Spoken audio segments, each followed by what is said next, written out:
Yep. We get Uh, all these as I going. said to Ooh. everybody else, Kevin, I apologize. My internet's being inconsistent tonight, so if I drop off the face of the earth, I apologize. Yeah, Great. I saw the message. Let's get my I will third back play up. for as long as the dual gods of Rogers and Bell Internet continue to bless my PC. Hmm. Mm-mm. Hopefully that'll be a while. Well, here's hoping.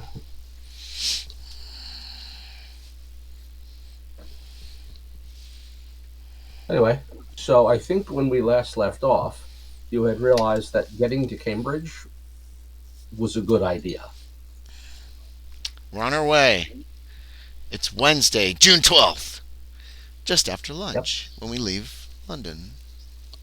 Which means we've got, unless you're pushing the issue, we've got 2 days basically to Cambridge. At So you'll least, travel yeah. through the day today, stay over at an inn, and then arrive in Cambridge tomorrow.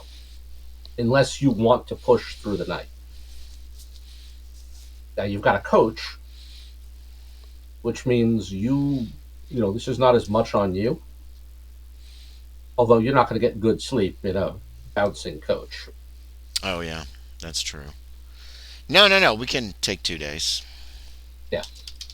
In other words, if you push through in one day, you'll need a constitution check, and anyone who fails is going to be at a disadvantage for some things for a while because they're Unless going one to of, be exhausted. unless somebody else wants to rush, or if O'Brien is all like, "We gotta go, we gotta go," then I'm No, just like, he's 2 days should be good. yep, yeah. So Declan O'Brien was coming with. He's in. There's So it's five Yeah. of us, so it's a little tight. I think. yeah. Well, a coach like that will seat six Okay. without three per side essentially. Plus one more can ride on the back. Well, actually, two could ride on the back by holding on. That's less comfortable. But essentially, six people can ride inside without getting really, overly squishy. There's five of us. So five of you will fit okay. So three on one side, two on the other.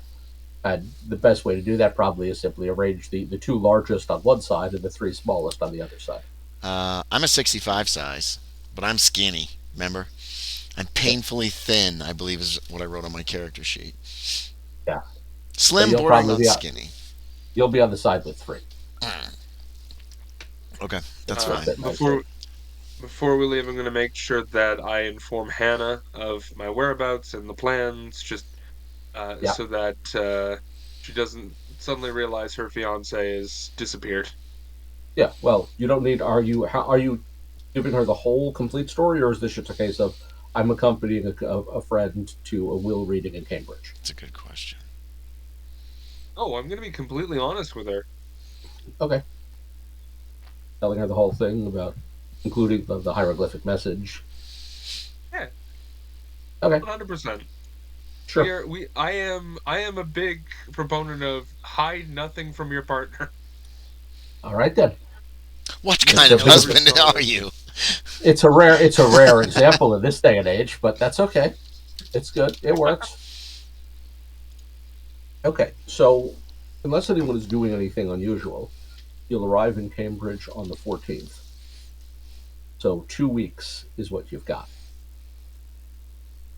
Uh, this is, of course, the old university town, among other things. I mean, there's more to Cambridge than just the university, but let's face it, the university is really Is the town. well. There's also the church. Oh, okay. I mean, Cambridge also is I believe, the center of a bishopric. So it does have, a number of prominent churches. But really, most people come here for the university, which I was just looking up, founded 1209. Yeah. So It's way before my time. yeah, it's been here a while.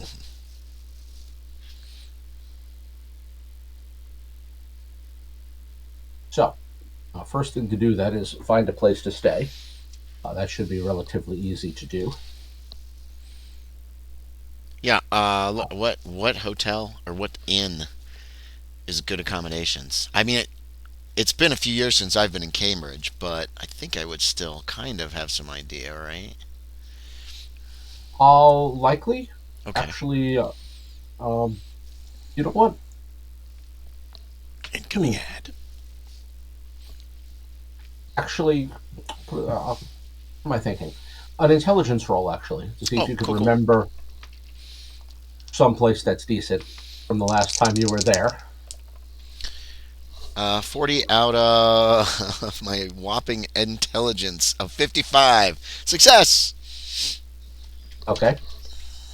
So most of the places you're thinking of are relatively near the university. Okay. And that kind of, I suppose makes a certain amount of sense. Because this is where you spent, how many years was it you were here? I was here for university and then medical school after that. It was probably like, I don't know how long that was in the Regency era. 8 years, maybe? Well, Six not to 8 years. necessarily. Yeah, not necessarily that long.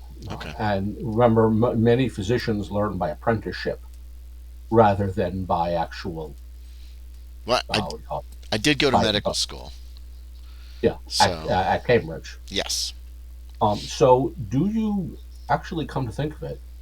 It's You been a might decade. actually have an opportunity. You might actually be able to use Trinity Hall's guest rooms. How close is Ooh. Trinity Hall to, what's, Trinity Hall's is part of campus. yeah, but what was the name of the hall where the medical stuff was? Begin with an M. Monmouth. Monmouth, that's right. How close is it? Uh, it's essentially from Trinity Hall, from the guest houses. Yeah. You basically cut through or around the gatehouse to Hostel Lane. You cross the bridge over the Cam, and Monmouth Hall is on the other side. So it's not right next door. It's across the river, but it's Okay. about a 5-minute walk. So I could stay there, but could my companions stay there? Yeah, that's the point. Really? Is that Okay, yeah. Let's go Trinity there. Hall guest houses are accessible to those who are alum, which means you can rent rooms there for yourself and your party if you wish. All right, Remember, sure. very few people travel alone. Right. So the assumption is that if you were returning to the university for research or whatnot and engaged a room, you would be engaging a room for potentially a whole party, not just yourself. I got another question that might slow the flow down. Um, Baker and Edgeworth are supposed to be translating the hieroglyphs while we're en route. Would they have Yes. gotten finished on Thursday? Be finished by Thursday night, or are they still working on it by the time we get there Friday? That's going to require a roll on their part. Okay. Now, neither of you actually have hieroglyphics as a skill at this point. So what you're doing is you're using a dictionary or two. You're using the Oedipus Yes. and Major Thornhill's work. Mostly the And Oedipus because we're trying to get what because we think Wibble had a copy of the Oedipus and we want his translation instead of Thornhill's, which is newer. yeah, which the Oedipus version is probably less accurate, but Right. maybe the one Wibble was using. Yeah, that's what we think. So that's the two of you who are doing that will want to make an education roll to see if you can finish that task in transit. Okay. Education. Because this is basically, fortunately, it's a short sentence, so here's hoping. That is a hard success for me. Okay. Is this the same sentence that I had been working on in the previous section? Yeah, it's the one. It's the hieroglyphs from the letter. But it's a Okay, different dictionary to translate it with. That's why this is possible. It's such a small text that you can do it word for word, section for section. Okay, because I remember I had written out what I thought, but then I had multiple answers for a particular word. No, that was the little statue is where you had all the multiple answers. Oh, okay. The one that we think is of Nyarlathotep Hotep or Neahotep or something like that. Yeah, it really depends. In hieroglyph, there are no, essentially, like in many Semitic languages, there are no vowels. So you just you have to sort of guess at content sometimes. Like, for instance, the English word pharaoh from the hieroglyphs for pra and ah, for essentially. Great house, roughly. So put it together and it becomes resident of the great house. Okay. Hence, king. So a lot of times translating on a hieroglyph requires that kind of leaps of logic, which is why you get so many weirdly different translations from the same text. Did you succeed? Because I did not. Super difficult. Well, one of you got a hard success. The other one, Edgeworth got a hard success. okay. So based on the Oedipus translation, you get something more to the effect of the presentation or speech of the Pharaoh of Night is given thusly. In other words, it feels similar. It's just a lot more verbose. So you're not straying. The nice part is you're not straying far. In other words, both translations feel like they're going in the same direction. That's good. One's just more concise. Yeah. There is one thing with the hard success, though. There is one weird little thing. That the Oedipus renders the first character, the second character, renders it as hora or hura. And there's an addendum in there, which you'll actually discover digging through the other dictionaries you brought with you, that suggests that the name is not properly, wouldn't be Nylar Hotep, the Night Pharaoh, that the Hur or Hora or Huron translates as deep, dark, or underground. So the better translation, as the Oedipus suggests, would be the underground dweller, or the king of the below. Oh. Oh boy, that's lovely. Yeah, the cognate in Hebrew is hur, which is cave or basement. So you could literally render the name, if the Oedipus is correct, as Lord of the Basement. When does he get this by? That doesn't sound right. I'm pretty sure it's not basement. Lord of the Cellar. Yeah, better like cave, deep places, well, things where it's dark, places where light doesn't go. When's he get this translation by? Does he have it by? Got that with a hard success. You have it by the time you've arrived. So we get cool. So they're still working. They're working on it both days then, while we're in the. Yeah. Okay. Well, the nice thing about like traveling by coach is nothing stops you from getting some reading done. It's hard to do much writing in a coach, except car sickness. But nothing stops you from reading except car sickness. Yeah. I feel you. Yeah, but what it's hard to do is write. But if you have 5 people to share it around with, then you write it down when you stop. Oh yeah. So you work stuff out and then make some quick notes when the coach stops for whatever reason. You need to change horses or to eat or something. You have to stop periodically. Yeah. So Trinity Hall, a slightly smoother patch of road. Yeah, no, or that. There are none that are smooth enough with that coach hanging on those coaches, those cabins hung on leather straps. That was the shocks. So it's all over the place. Yeah, that's the suspension. It's terrifying. It is literally a suspension. Yeah. We're just hanging there. I noticed the funny thing is we still call them that. Uh-huh. Modern cars don't do that, but we still call it a suspension. So if you want to sabotage a carriage or a coach, just cut most of the way through one of those straps. Yeah. Also, consider that we still measure our engines in horsepower.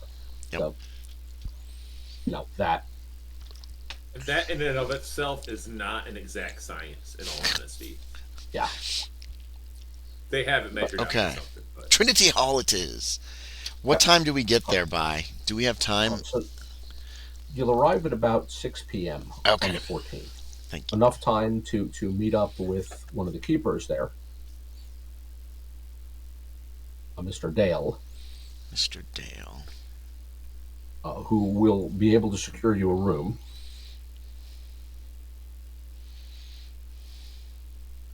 I'm going to ask Mr. Dale if he's seen anything of a solicitor named Mr. Bartholomew.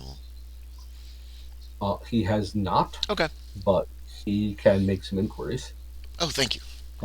Then again, The thing about Trinity Hall Guest House is it's open only to those associated with the university. Right. So I'm unless just he throwing it happened to out have graduated from Cambridge, which he Yeah. probably has not, Yeah.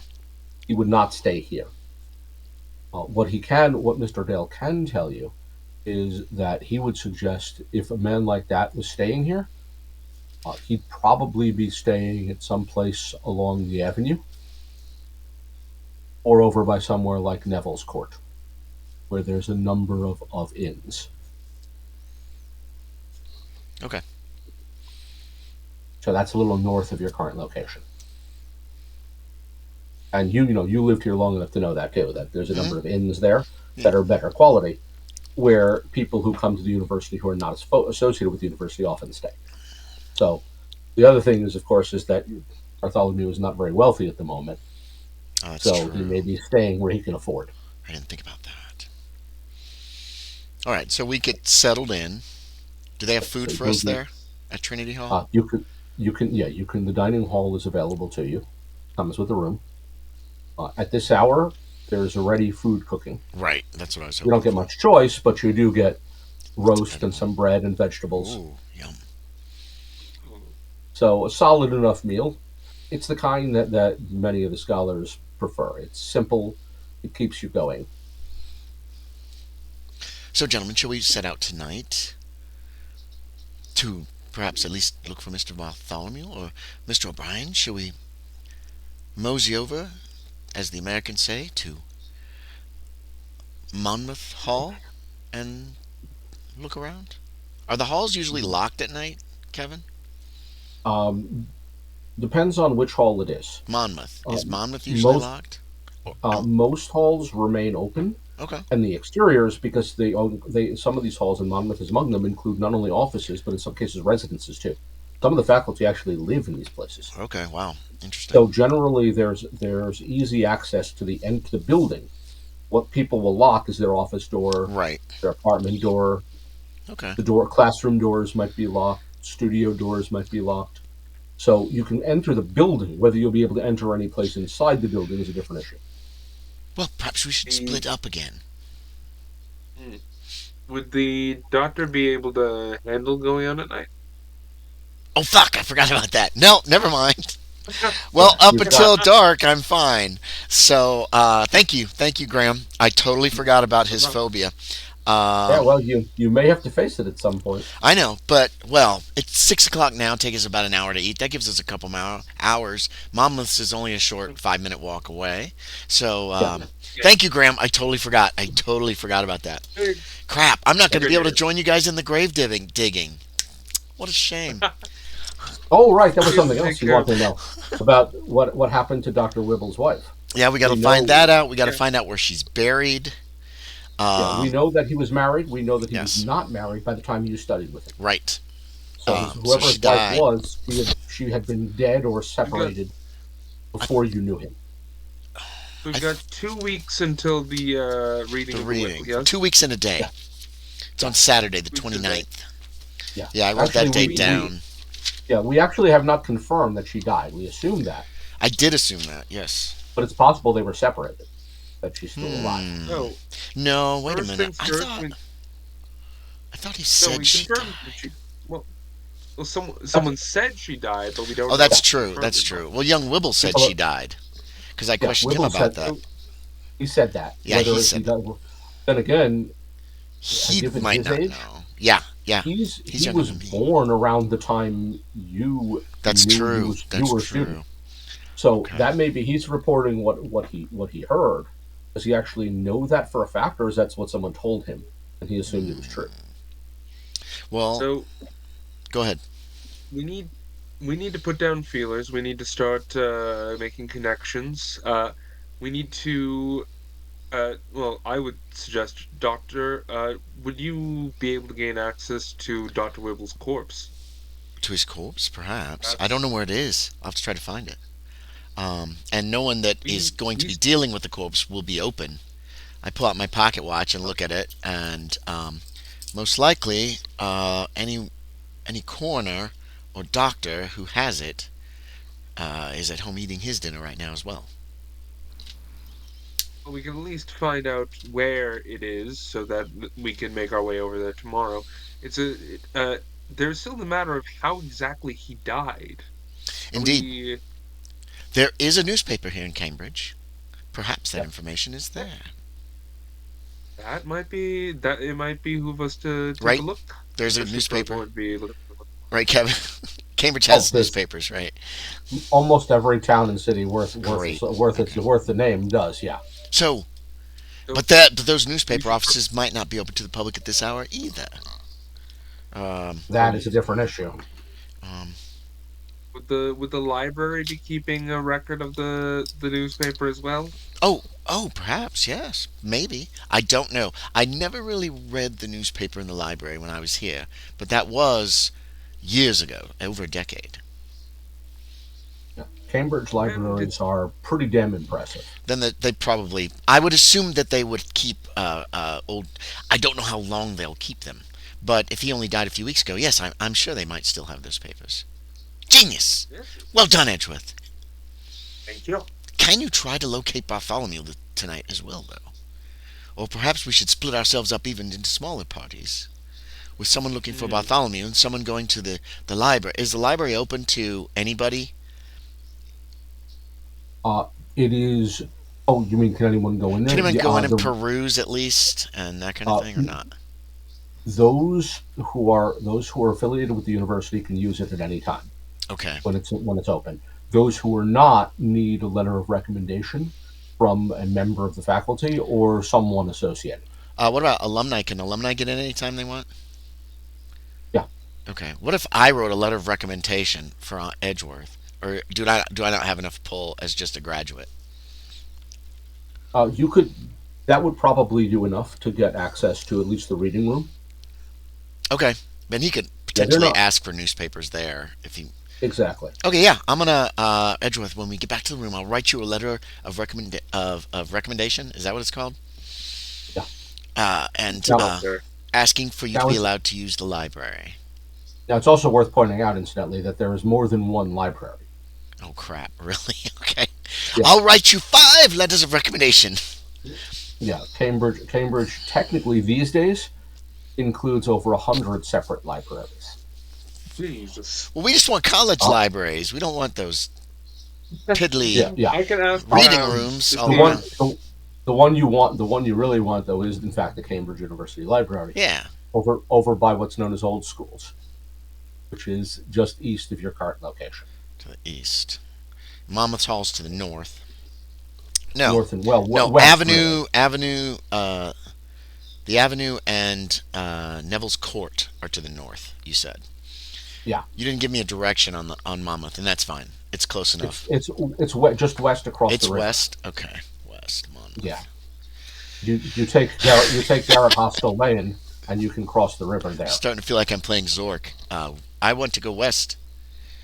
Yeah, Um, so I'm gonna write him. I'll write him 2 letters of recommendation in case he needs a spare for some reason after supper. yeah, Sign it with my name.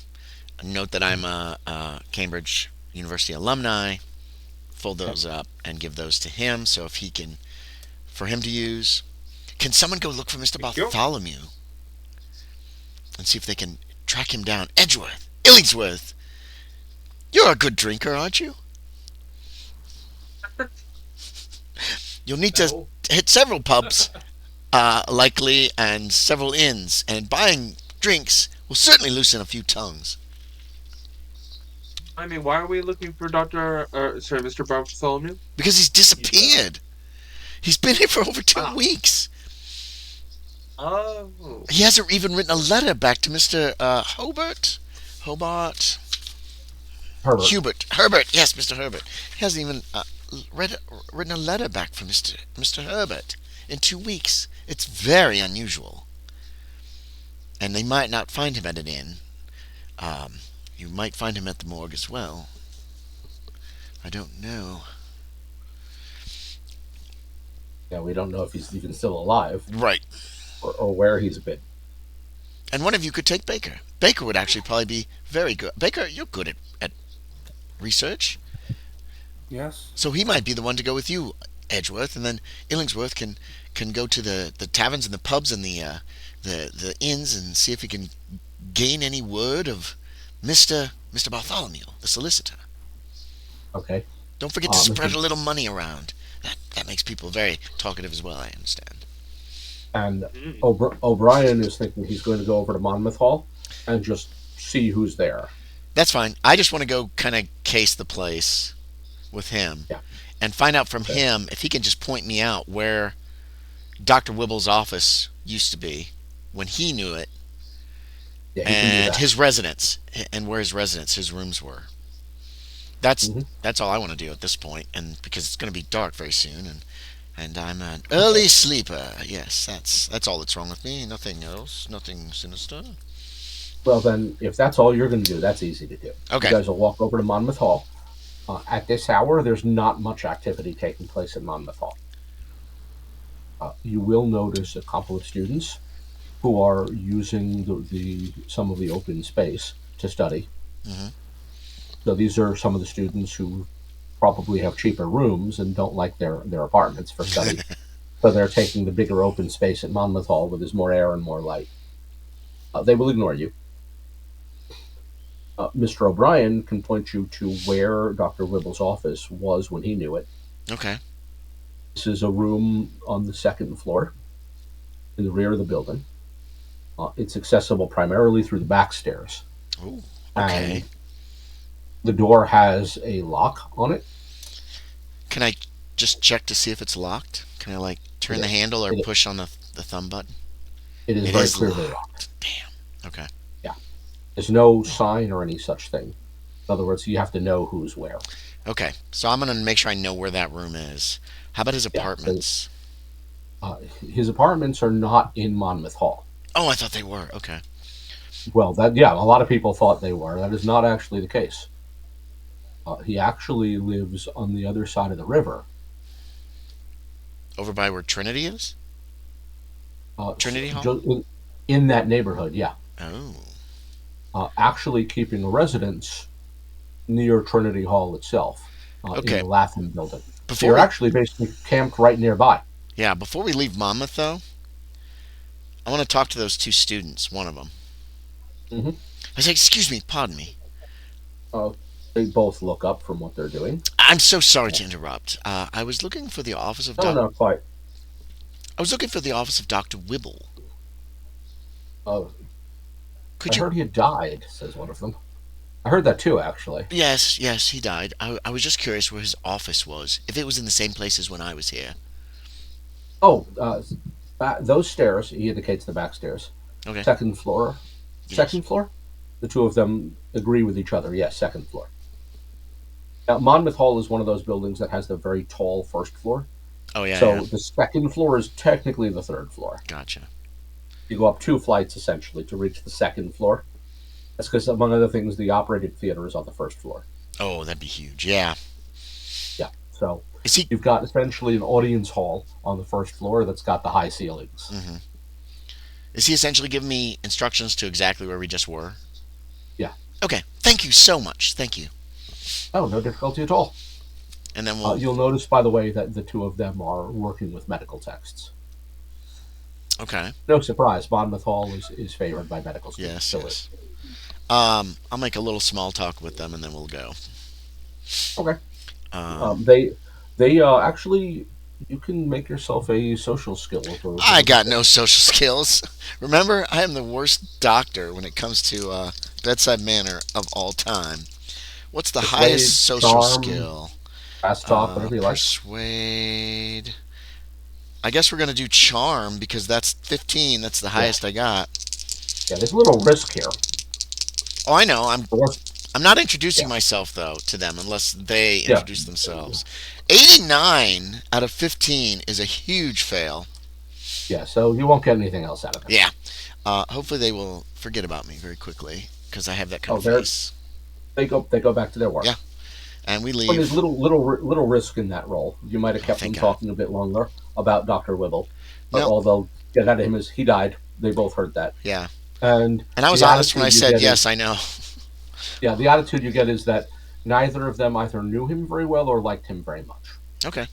Yeah, I'm not going to Neither of press them these seem two particularly guys. offended or concerned or depressed that this has happened. Yeah, until we Like, hey, break Dr. in. Wibble died. Yeah. Hey, Until we Dr. Wibble died. Oh, that sucks.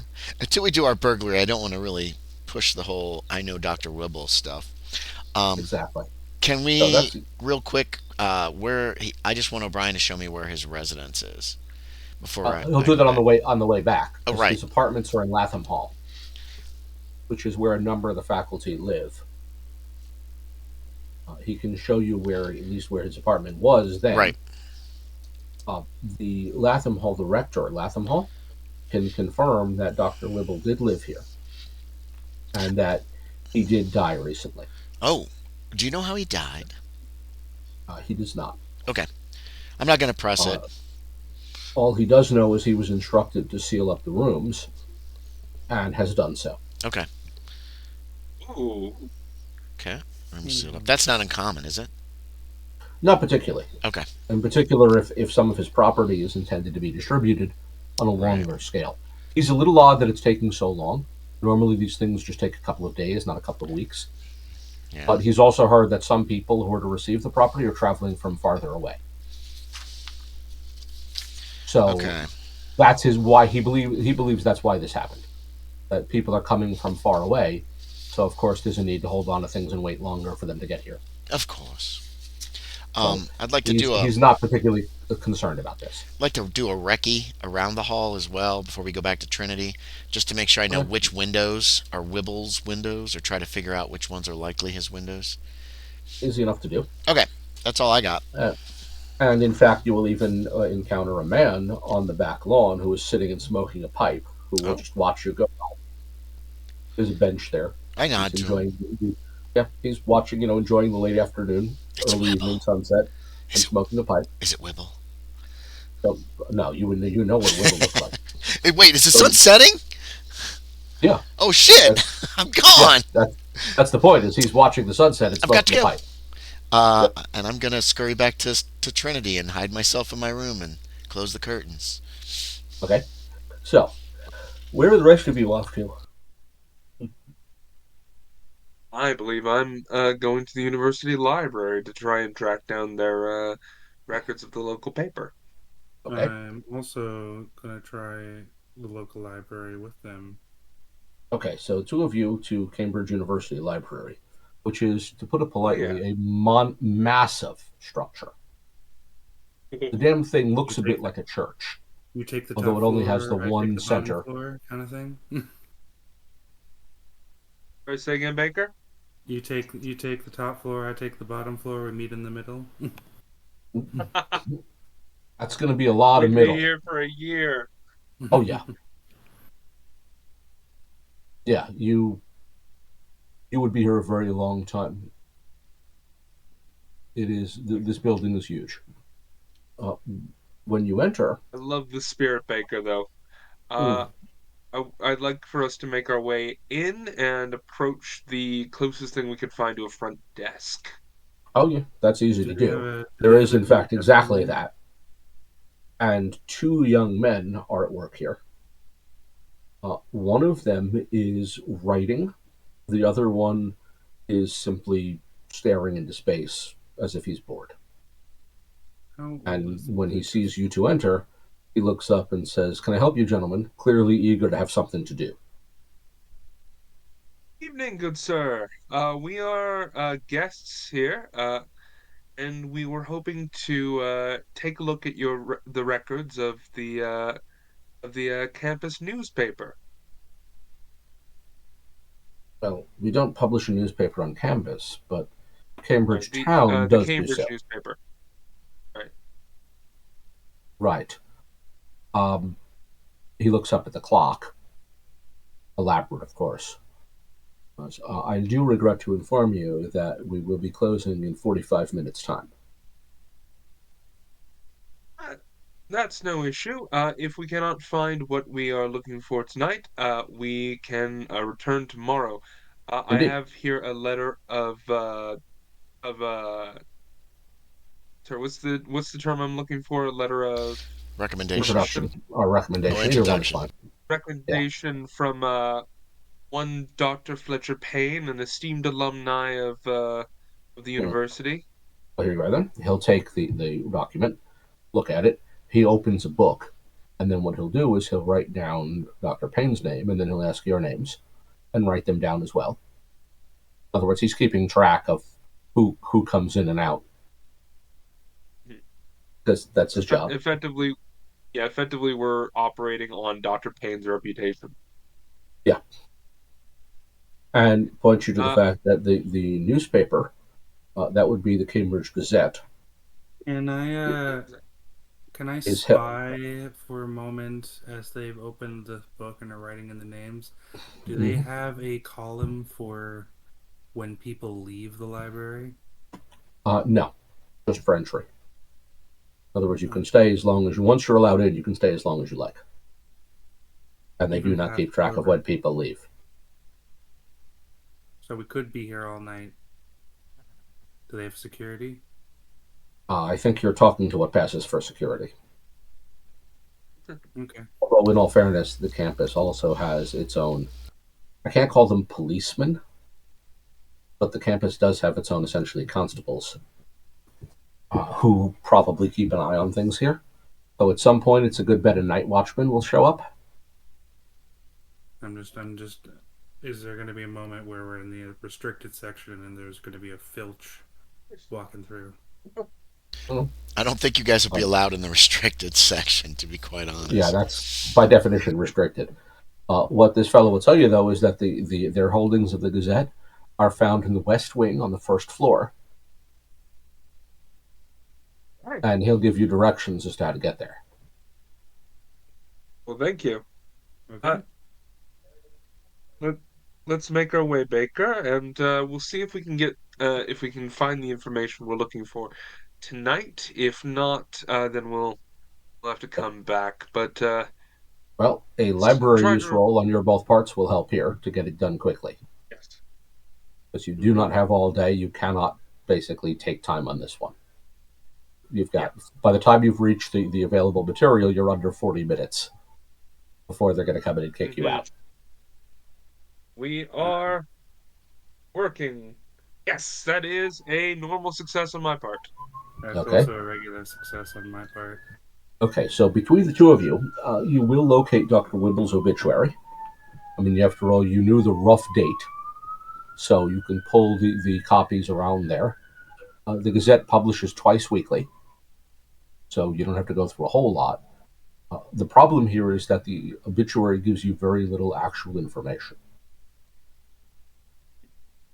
What it says is that the esteemed Dr. Wibble, I can't remember his first name now. It's not Joseph. Joseph is his cousin. Cloyd. Cloyd. Yes. That the esteemed Dr. Cloyd Wibble, longtime member of the Cambridge faculty, passed from this earth on Tuesday, sometime in the early morning. It does not describe the cause of death. It does say that he was alone at the time. But with both of you working, you'll find something else as well. That a constable went to his apartments to check on the matter, and there is some confusion in the report here as to where the body went. In other words, where was his body taken?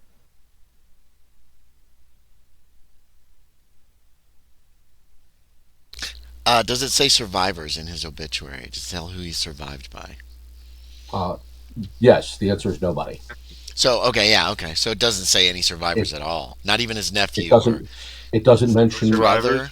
It doesn't mention his brother or anything. It doesn't mention anybody. Huh. What it does say is that he was previously married to a woman by the name of Matilda Plantet. Can you spell that one for me? Plangette? Yeah. Thank you. Plangett, like that. ETT, no E on the end. Okay. Yeah, Matilda Plantet. Okay. Thank you. It doesn't say what happened to her. It just says he was previously married to Matilda Wibble, formerly Plantet.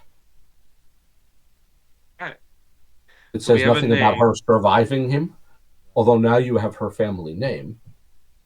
You have her birth name and her married name. Can we get a date an actual date of his death?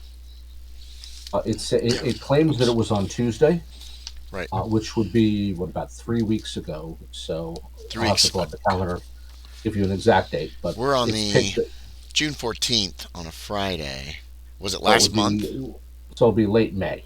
So like the last Tuesday in May. May 28th. Whatever date that falls on. Tuesday, May 28th. Thank you. It also tells you that's today. No, it is not. It also tells you that the constable who went to Dr. Wibble's apartment apparently did not. There's something missing there. Like, it reads oddly. It's hard to put a finger on what. Okay, two pieces of information I'd like to glean. One, the obituary. Scanning through it, can I find the name associated with the writing of the obituary itself? No, obituaries are not signed. Okay, then we'll have to go directly to the Lion's Mouth, or the the newspaper office might know someone there probably knows who actually wrote this. But they're willing to tell you is a different issue. Yes. It does mention the name of the constable who found the body, Jeremiah Marcy, who is employed as a constable by the city of Cambridge. Jeremiah Marcy. Marcy? Yeah. Marcy with an M. Like Mercy, but with an A. Exactly. According to that, he is all they say is that he is a long-serving constable of the city of Cambridge. So there's nothing else about him there. He's the one who found the body, but there's that whole there's no description of the body, of what he saw there. He filed a report saying that Dr. Wibble was dead and added no details. Interesting. So there's actually still no sense of what he died of. No, this is curious. Okay, so from this, I'm gleaning that we need to talk to the constable and also hunt down the writer of this obituary, because there's something off about it. It's missing information, almost as if it was intentionally redacted. Yeah. And this is around the point where one of the young men from the desk will come and inform you that the library is closing, and you need to pack up your notes and things and go. I'm going to. Oh, he's more polite about it. Basically, this is the polite way of you getting. You don't have to go home, but you can't stay here. I'm gonna walk. I am so elated by the discovery of these leads that I'm gonna walk right up to him and shake his hand and be like, "Thank you so much. You have no idea how much of a help you've been." Well, that will make his day a little brighter. He's happy to be helpful. Now bribe him to stay longer. No. He's glad to know that you found what you were looking for. He's the librarian. Helping people find out things makes him happy. But either way, it has been an absolute pleasure. Baker, the game is afoot. Baker's died. Baker vanishes. He's hiding in the bathroom till everybody leaves so he can keep doing research. Okay, so while you guys are doing that, meantime, Illingsworth is going to visit some of the pubs and inns. Yeah, I don't want to go to an upscale one, but I also don't want to go to the slummiest one though either. I want to go to we'll start at a middle class one, what I might think of middle class, but okay. Then you're going to want to make an appropriate social skill as well. All right. Like persuade? Persuade would work. You could also use something like gaming. Gaming is not going to work for me. Persuade. You will find gambling in some of these places. Yeah. I don't think I already did carousing make the Regency skill list? No. Say that again. I don't think carousing made the Regency skill list. No. It should have. Well, persuade it can be then. All right. Say either. Yeah, I don't. I don't have anything in charm. Charm would be good. Intimidate. Intimidate risks backfire. Yeah. I'm not going to risk intimidate. So, and fast talk is a big no as well. So yeah, persuade. And I rolled. I just had my persuade. A regular success. Okay.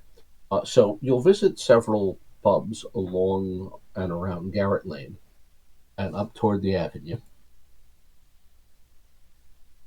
And it'll take you about 2 hours to discover that a number of people have, in fact, seen Mr. Bartholomew and believe that he is staying at the Bishop's Hostel, which is basically right across Garrett Lane from where you guys are. So he's essentially just up the block and across the street. Bishop's Hostel makes sense, actually. It's a place that's subsidized in part by the Church of England and provides decent lodging for people at a relatively low cost if the church is okay with them. In other words, you got to have a bit of a reputation to be allowed to rent a room there. But if you seem like an honest, decent fellow doing good work, you can rent a room there for very little. Okay. So no surprise, that's where he'd be staying at. I mean, after all, he's come here to do honest work. If you bounce over there, you can actually find out. Can I make it there still tonight? Oh yeah, it's a hostel. It's open. It's a place people stay, so it's open. It doesn't close. Gotcha.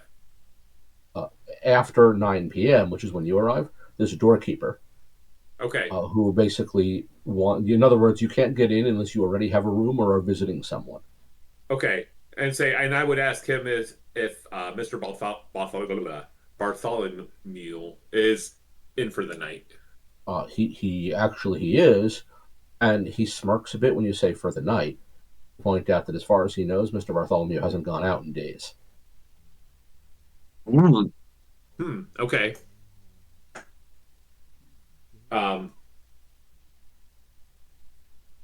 Okay.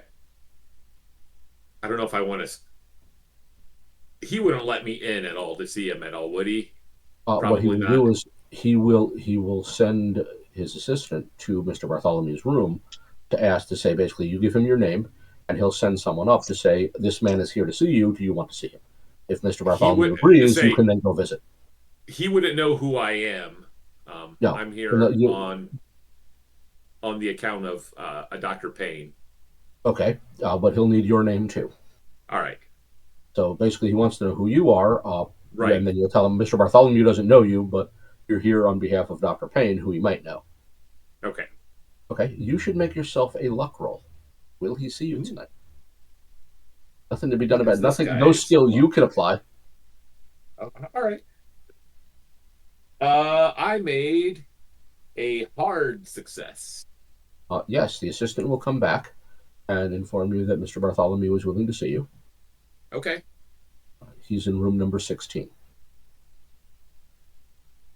I'll ask them to lead the way or whatever, or point me in the right direction. But the boy will show you up to the room. All right.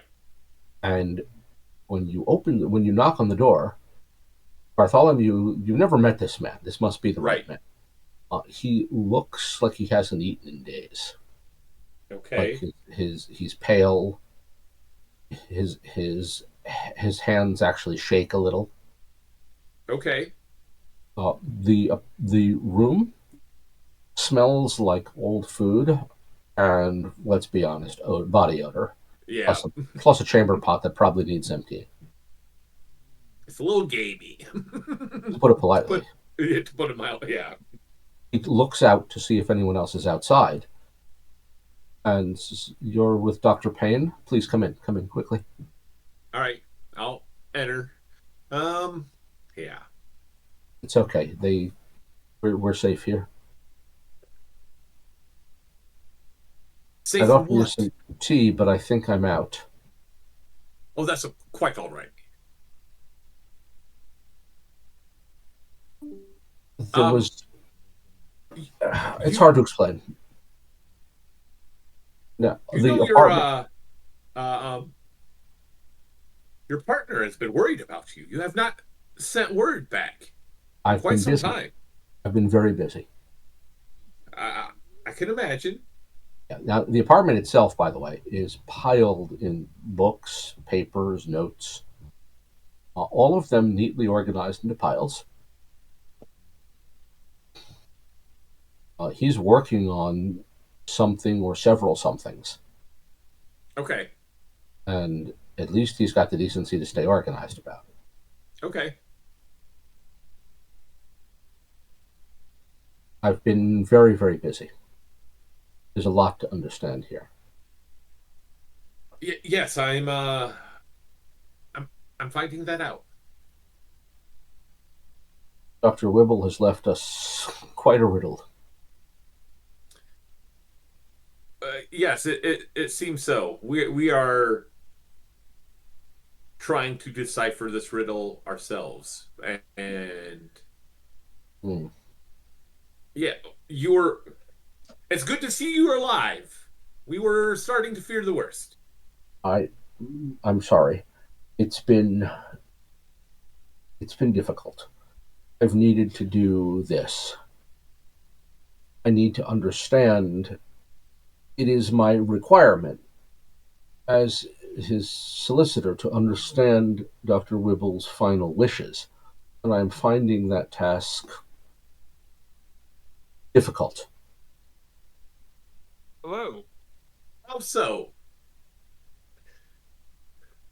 He left much of his papers in the form of nonsensical statements in languages that I do not understand. And I have been desperately trying to make sense of some of these things he says and does. I am traveling with some other men, and we're trying to decipher some things as well. I'm sure they would like to help you out if they could. You mean the pictograms? Yes, we've come across a dictionary that can help decipher some of them. Because I've found a number of them. And I know that there were some in the letters that went out, but I've also seen others in some of his documents, and I'm not sure if they're relevant. And then there's these pictograms, which do not appear to be the same as these pictograms. And he now produces very quickly 2 different papers, one of which shows what are almost certainly hieroglyphs. The other shows what is clearly a different type of writing system. Okay. And so, my guy is not educated enough. I think he could even know what language it could even potentially be. Yeah. So you see my difficulty here. Everywhere I turn, I find more mysteries wrapped within more enigmas, and each time it pulls me deeper and deeper. And I sent out for texts, and I try to make sense of this, and yet the meaning of it eludes me further and further. And the more I follow it, the deeper I go into it, the more drawn to it I find myself. I see. But here, sir, is the strangest part.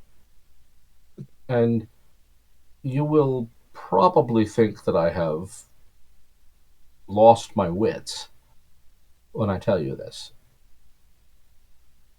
But come now. I dreamt that a man offered to assist me. And he seemed, what's the term? He was garbed as a pharaoh, with a crown. Okay. And he said his name was Tutmos. And I looked that up, and I discovered that there was such a man. Several of them, actually. So apparently I am dreaming of one or more ancient Egyptian kings now.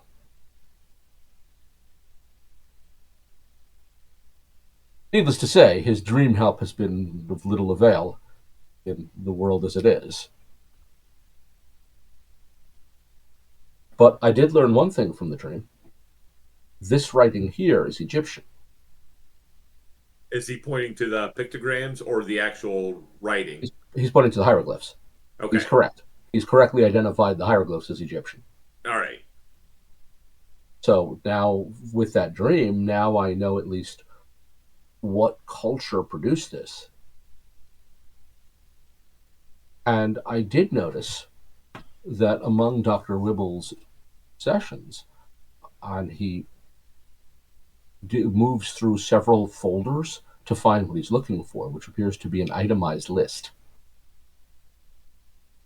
There's a number of texts here that reference Egypt.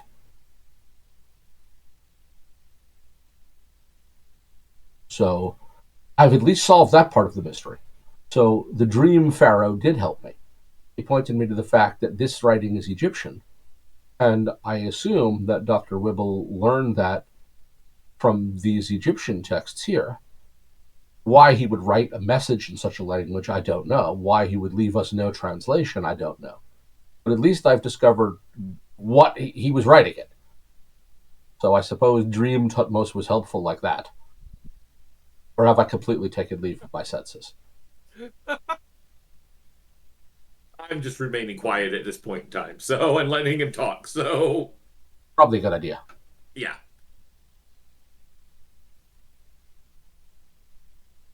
But yeah, if he doesn't have much else to say, I'll probably end up taking my leave of him.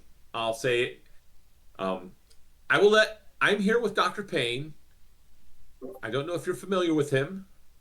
I recognize his name. I think he's a contributor of the will, or whatever, benefactor. You'd say a benefactor of the will. Yes, that's why I recognize his name from. There was a list of benefactors, and I do recall Dr. Payne being on that list. So I will meet up with him tonight, and I will let him know that you are indeed alive, and that I've spoken with you. He will probably want to meet with you himself. I'd be happy to do so, okay. at his convenience.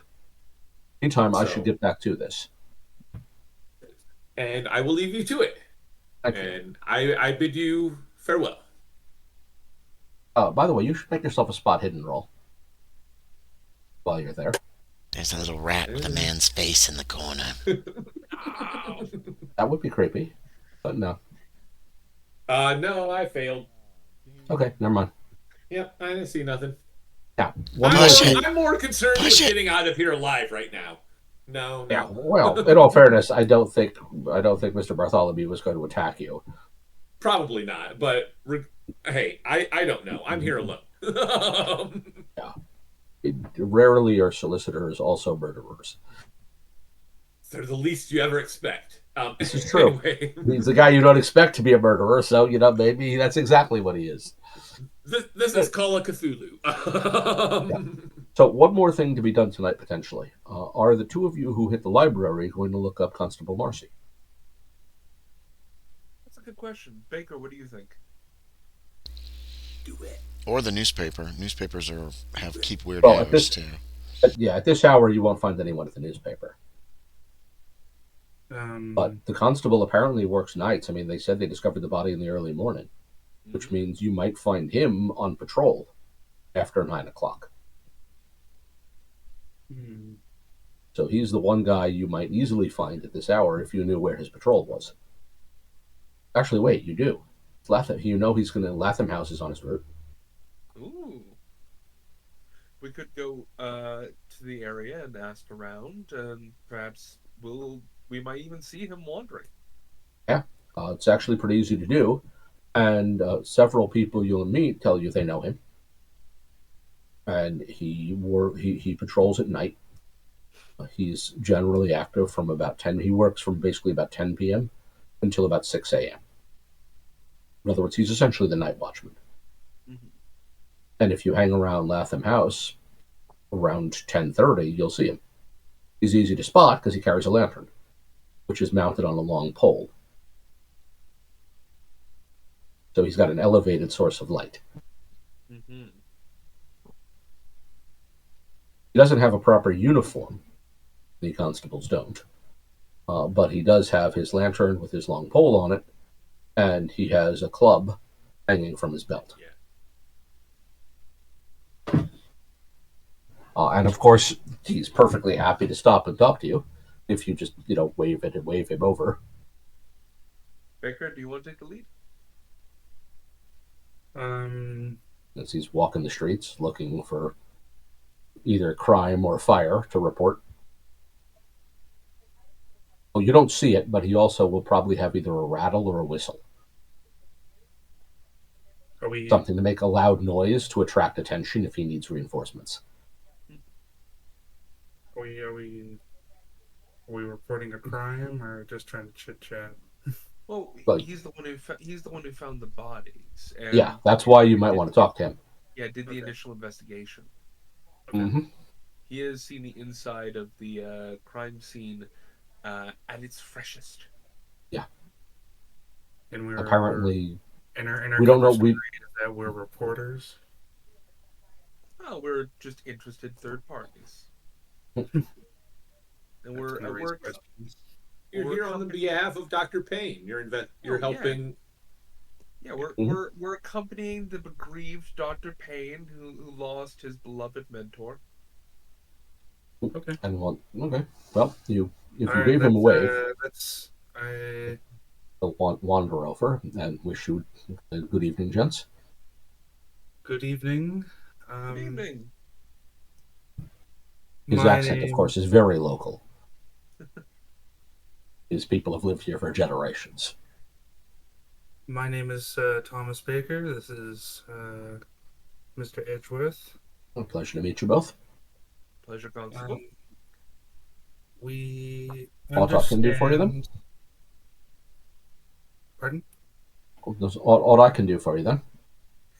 Yes, we understand you were the discoverer of a recently deceased friend of Dr. Fletcher Payne. We are associates here with him. Don't say as I know any Dr. Payne. I do recall a Fletcher Payne was a student a number of years ago. Decent fellow, never got in any trouble. Yes, he's an alumni now. Very accomplished. Oh, well, pleased to hear it. It seems to me, though, you're speaking of Dr. Wibble when we're talking about the one who died. Unless Dr. Payne is also among the dead at this point, in which case I know nothing of that. Heavens no. Oh, please or not. Like I said, seemed a nice fellow. I'd hate to hear he had died so young. We only take up your time because we understand you were the one who discovered Mr. Wibble. Oh, gentlemen, I have nothing but time. It's 11:15, and these streets will be quiet most nights. So, by all means, yes, I came upon Dr. Wibble. His neighbors heard what sounded like a body falling and became somewhat alarmed when he failed to respond. I was going about my rounds. So they asked if I might look in on him. And of course I was most agreeable to that. Heard a body fall? There wasn't anything before then? Not that anyone said to me, sir. So I summoned up the housekeeper, and he brought forth a key, and I knocked on Dr. Wibble's apartment and no response. So I used the housekeeper's key and I entered. And sure enough, sir, Dr. Wibble was stone dead. Was there anything particular about either the room in which the body found or the apartment itself that struck you? Oh, quite a bit, sir, quite a bit. I was informed that I was not supposed to speak much of it for fear of causing a panic, sir. Well, have no fear. We are not interested in spreading panic nor you spreading... have our discretion. Oh. At this point, one of you is going to need to do something. Your best bet here probably is actually credit rating. Ooh. As in, you are gentlemen of discretion and belong to the class of men who can be trusted. I see. In other words, you're trading on the idea that by virtue of your class, you are men of discretion and trustworthy. That's very good. Are you implying that I need to bribe this man? No. It's not a bribe. To bribe him would be insulting. You're relying on the idea that as a gentleman, if you gave him your word, you will not speak of this. He can count on the fact that you will do what you promised to do. Okay. Now, yes, we're using. You are welcome. You're welcome to offer him a reward after the fact. Mm-hmm. That's okay. Basically, a tip, but not a bribe. No, there's a very subtle distinction at work here. Mm-hmm. But that's the big thing: is that you are the sort of man who, if you promise him, you will speak of this no further. He can count on the fact that he can tell you, and you will speak no further of it. I fail. Josh, it's up to you. Credit rating. Credit rating? Yep. I should be just fine. Let me roll. Well, don't say it until you roll. Mm-hmm. I am just fine. Hey! So what he'll do is he'll lower his voice. So there was a great deal strange of it, to be truthful. And the captain asked me to speak nothing of it, but it's been boring at me like a drill in my brain. And honestly, to speak of it will feel as if I were letting off pressure.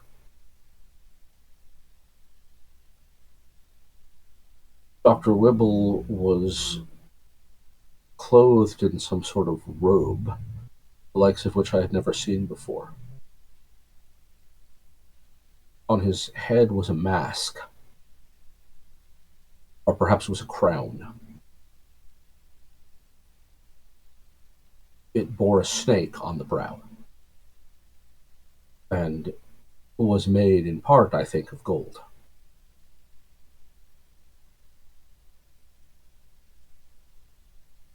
He stood before, or I should say, he lay before what I first took to be a mirror, but the surface of it offered no reflection. There were a number of candles about the room, but all of them had been put out. So there were no light but my own dark lantern. And there were things drawn on the floor and on the walls.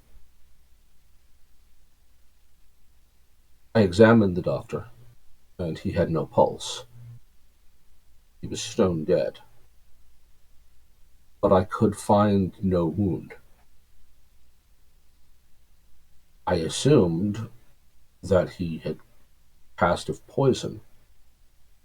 I couldn't imagine what else would kill a man so quickly as he would fall from a standing position to his face, and yet leave no visible wound. But what do I know in that regards? The man was dead, that much was certain.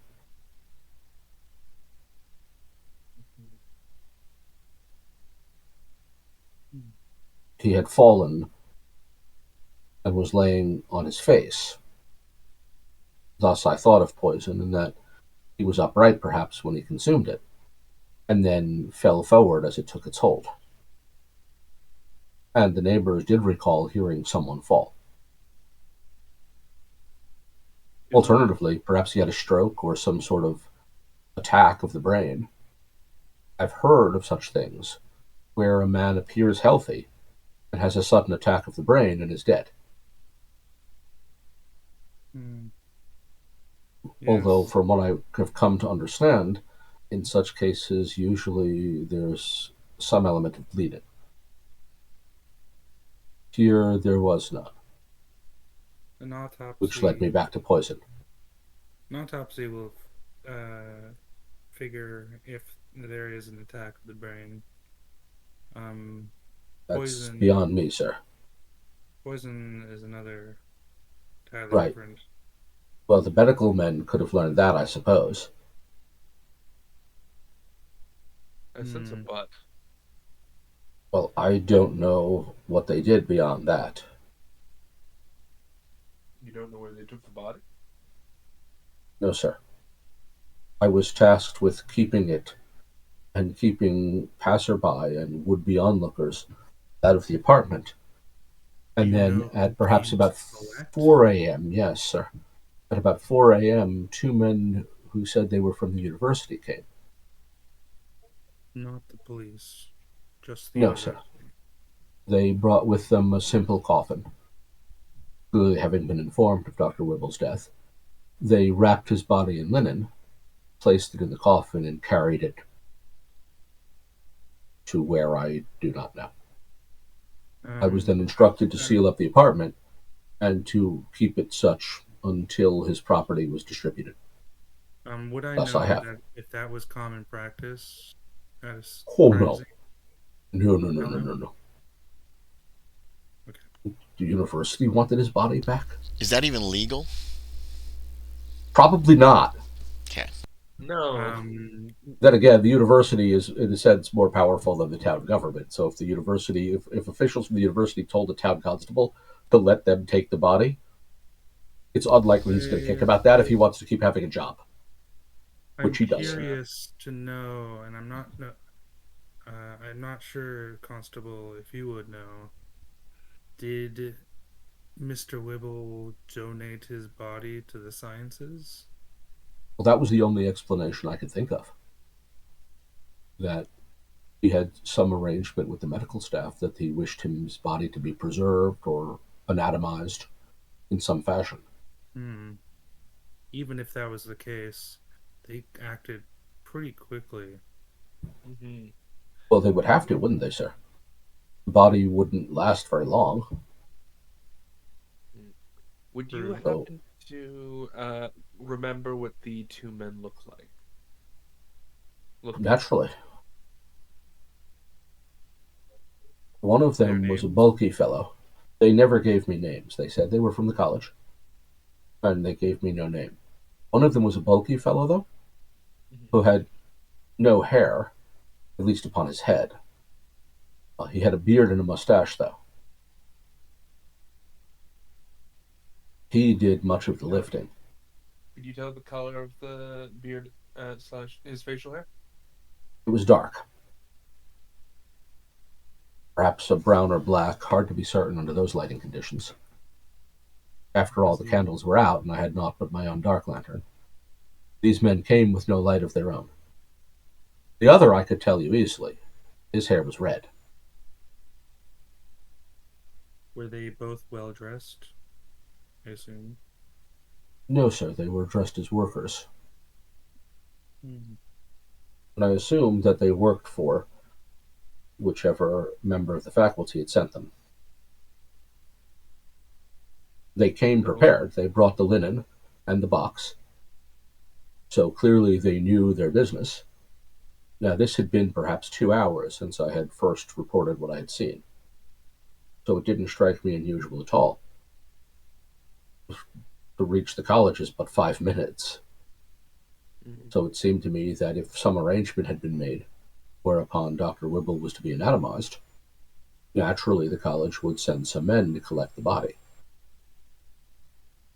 taking with them whatever box was convenient for this purpose.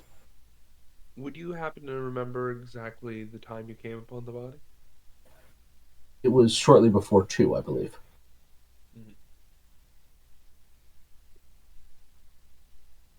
It was about 1:30 when I was called by one of the residents of Latham, and then there was some time in finding the housekeeper and knocking upon the door and all of that, which probably consumed 20 or 30 minutes of time. Would you happen to remember the person who called upon you to initiate the investigation? I think it was Mrs. Stevenson.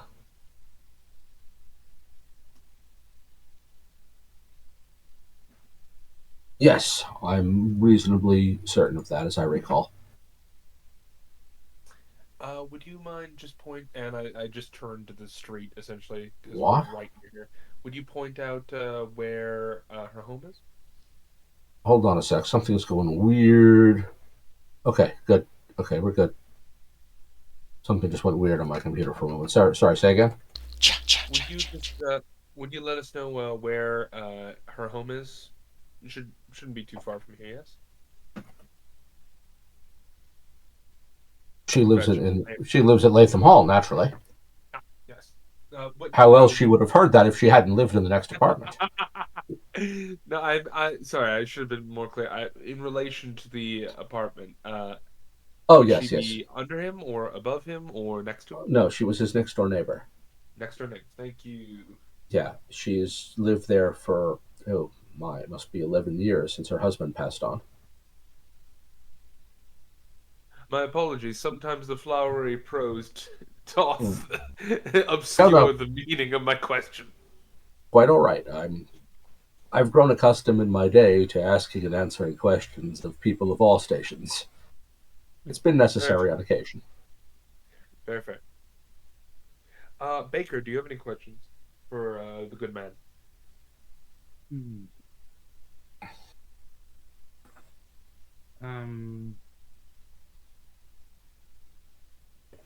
Did any witnesses report any odd behavior of Mr. Wibble in the days before? Not to my knowledge. Be it waking and going at odd hours, or maybe having guests. Well, not to my knowledge, certainly. Okay. But if he had done so, it's no business of mine. Okay. Unless they broke the law in some capacity. I only ask because sometimes neighbors can pry a bit too far, you know? Oh, I'm certain, listen, I am certain Mrs. Stevenson pries quite a bit. Then perhaps we should speak to Mrs. Stevenson next. Good instinct, Baker. Yep. All right. Unless there's anything else you can think of to share with us, I think you've been more than helpful, and thank you, sir. we appreciate your time immensely. Oh, not at all. I'm happy to be of service. You're doing amazing work. Keep it up. Yeah, and this is the point where you press a shilling or two into his hand to encourage him to have a nice meal on you. It's not a bribe, just a thank you. Yeah, not a bribe. So each enjoy a lunch and an extra pint today. Mm-hmm. It's a bribe. Well earned it. Well, no, it would have been a bribe if you presented it before he spoke. Mm-hmm. Mm-hmm. Now it's a gift. It's a gift. Oh, thank exactly. A subtle difference. It's a bribe for next time. So I think that's probably everything for today, which takes us then to morning. So you wake up at Trinity Hall Guest House. Can we meet and distribute information to each other? So yeah, if you do that at night, sure. Yeah, I don't have to go to bed when it gets dark. I'm just not going you don't out. Want to be anywhere outside. Is there any? Do I know if they keep a record of the people they anatomize? If it is donated to the college legally? There is no legal way to do that. So no. So there's no record of who's been cut up. With the exception of, well, the only place to legally get corpses for dissection is executed criminals. Okay, and so Wibble's name won't be on a list if he was anatomized. Yeah. Someone would. If he was, no one will admit that. Yeah, no one will admit it. No one will write it down. It's still pretty taboo, correct? Yeah. Now, of course, it might have happened that way, but no one will admit it publicly. Right. So none of the students who did it who recognize him would be like, we couldn't go around and question students and try to find if someone has seen Wibble on a table being cut open. It's not going to get us anywhere is what I'm saying, right? You could. If one of them saw it, one of them might slip or be amenable to some reward or something. But he'd have to slip. It would be time consuming, and likely no one's going to talk about it. Okay. Yeah. That's what I thought. I just wanted to verify that. You'd have to get lucky or press someone to give up what they know. And we'd have to... Go ahead. Oh, sorry. I think our best lead right now is the bulky fellow and the red-haired man. Yeah.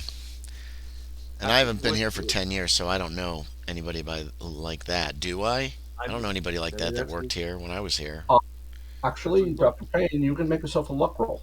Okay. You recognize that either of the workers. I have a 71 luck at present. I rolled an 01. That's a crit success with a luck roll. Yeah. So can I make a power check to see if my power goes up now? Yeah, 1, yes, and 2, you know both of these men. Oh, great. I've got a 70 power. I rolled a 49. My power does not move. Okay. Okay, but you know both of these men. And I know their names, right? Yeah. Why, that sounds like Little Freddy and Bushy Boy. What are their names? One of them is Charlie Black. Is he the bulky guy? He's the bald, bulky guy. Bald, bulky. All right. And the other is Jonathan Skeely. Jonathan Skeely? Yeah. Oh, I like that name. Redhead. What was their capacity? When I was here? What were they doing? They're both workers. In other words, they're what we would think of as physical plant. They handle maintenance around the college. Okay. Ever have any dealings with them, or hear anything about them, or anything like that with my 01? You didn't know them personally, but the point is you know both their names. They were you sometimes called on them to do things like if you needed something like food delivered, if you had a problem with your room. So you've had a chance to talk to them. In one case, for instance, you had a problem with with a window. Okay. Where the window wasn't sealing correctly and keeping the cold air out, and it was John Skeely who came around and fixed it. Okay. So you had a chance to talk with him, learn that he's from Scotland, that he had come to Cambridge originally apparently intending to perhaps enroll in the university. That didn't work out, so he took a job. Was this before or after my strange encounter with Wibble and my pathological kindness started kicking in? Probably before that. Okay. It was in your early student days. Gotcha. So basically, neither of these men struck you as unusual at the time, but both of them were workers who worked on behalf of the university. Okay, I'm going to share that with everybody else. They've also means they've been here more than 10 years, which means whoever sent them regards them as long-time workers and therefore trustworthy. Okay. I smell a conspiracy. So whoever wanted that done sent 2 men who they believed would act with trust and discretion. Okay, so just to recount, we got the information about so we've got for leads. I'll say for right now, we have the author of the obituary who edited out information. We got a bunch of information about Dr. Wibble, the state of his body, and we know now you know what they probably edited out of the obituary. Exactly. Oh, true. So we might not. The stuff on his head. What he was wearing. Yeah. The no marks on the body whatsoever. Yeah. In other words, no. If the lack of cause of death is there because they didn't know. They found him. He was, as the constable said, stone dead. There was no investigation, no autopsy. So no autopsy we're aware of. It's possible there was an autopsy. We also talking. We also have the name Matilda Planget. His wife. Miss Stevenson. And Miss Stevenson, yes. Mm-hmm. So we know Matilda Planget. That's going to require some more actual research before we talk. Yeah, we don't know if she's alive, and if so, where. On the other hand, Mrs. Stevenson can be found at Latham Hall. Yes. As for research, we got there Friday. It's Saturday now. Yep. If Dr. Wibble would he have been married to her here in Cambridge? Like, would she have lived with him in Cambridge, or would that have been? He wasn't married when I knew him. Yeah. Here in Cambridge. Same with O'Brien. You're also honestly not sure how long he was teaching before you knew him. Right, but he was in his. Oh wait. I don't know how long he was teaching, but he was not a young man. 1738, I have a birth date for him on my history. Yeah, that sounds about right. So he was quite a few years. 62, he was 73 years old when he died then. Right. Yeah, and entirely possible that he was teaching for 10 or 20 years before you arrived. Yeah. Or longer. So it's possible. It's possible that he was married during his part of his tenure at Cambridge. We don't know that at this point. We did Constable Marcy. We got him dealt with. Yeah, he happily told you all that he knew, and he also probably solved you the need to find the obituary writer. What we don't know, because that's what's not in the obituary. What we don't know is who told the obituary writer to leave it out. Someone might have told him. Alternatively, that might have just been the writer of the obituary being discreet and not wanting to drag Dr. Wibble's reputation down. Say nothing but good of the dead. He'll nisi bonum. Are there any yellow journalism mags in Cambridge? Are there any nasty little newspapers? Cambridge isn't a city like London. Damn. In London, you find that shit. In Cambridge, all right. There's gossip. There's got to be gossip that students know, but that involves talking to students, and that's going to be hard to do if you're not one of them. Right, and I haven't been one of them for some time. We'll throw a party. Exactly. I'm about the age, aren't I? What is your age? I'm 36. I'm way too old. Yeah. No, I'm 29. Actually, never mind. I just remembered. Typically, you enroll in university in this era between starting between 14 and 18 years of age. Yeah. Mm-hmm. I was late. We didn't have the money. We're talking here. Many of them are teenagers. Yeah, they're young. What do you do, fellow kids? Walk in, wearing a beanie.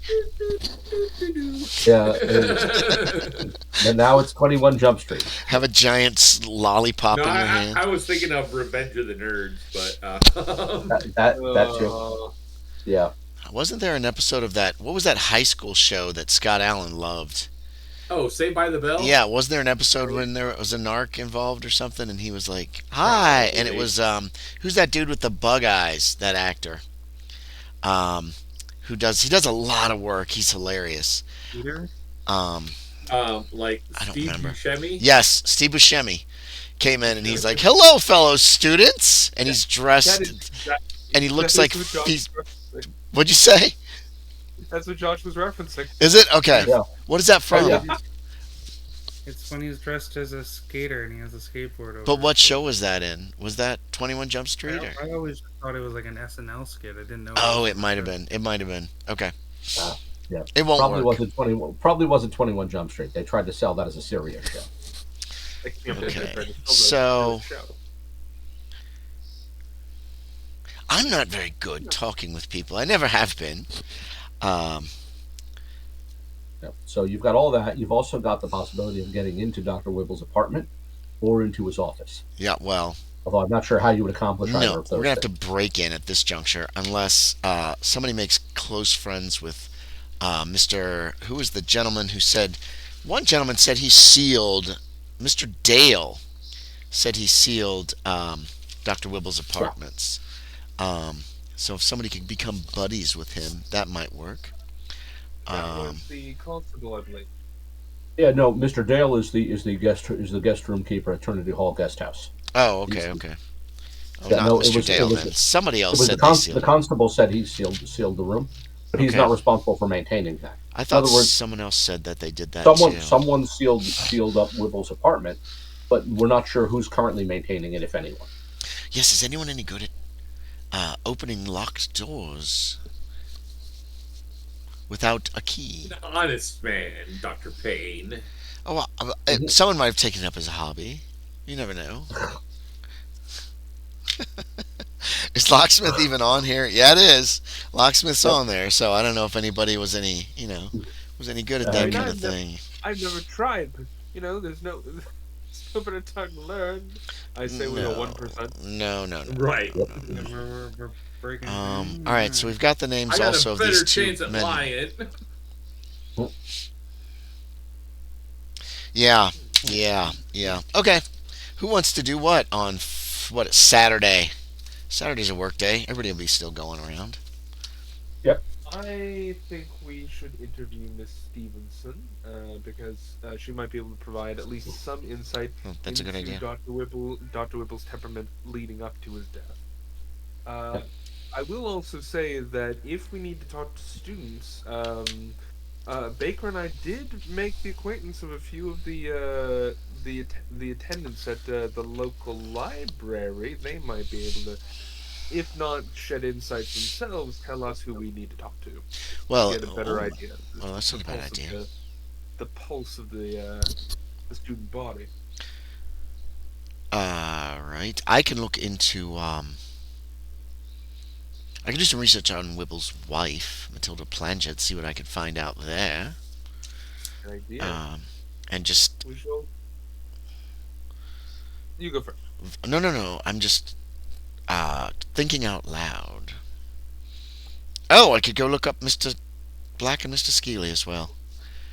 That's what I was going to suggest. Perhaps someone could come with me who's better at talking to people. I have terrible bedside manner, as everyone knows, and I'm not very good at convincing. Perhaps I could persuade them to. Yes, you come with me. Bit. I'm going to make sure I have plenty of money. That's the only way that I can get people to talk to me anymore.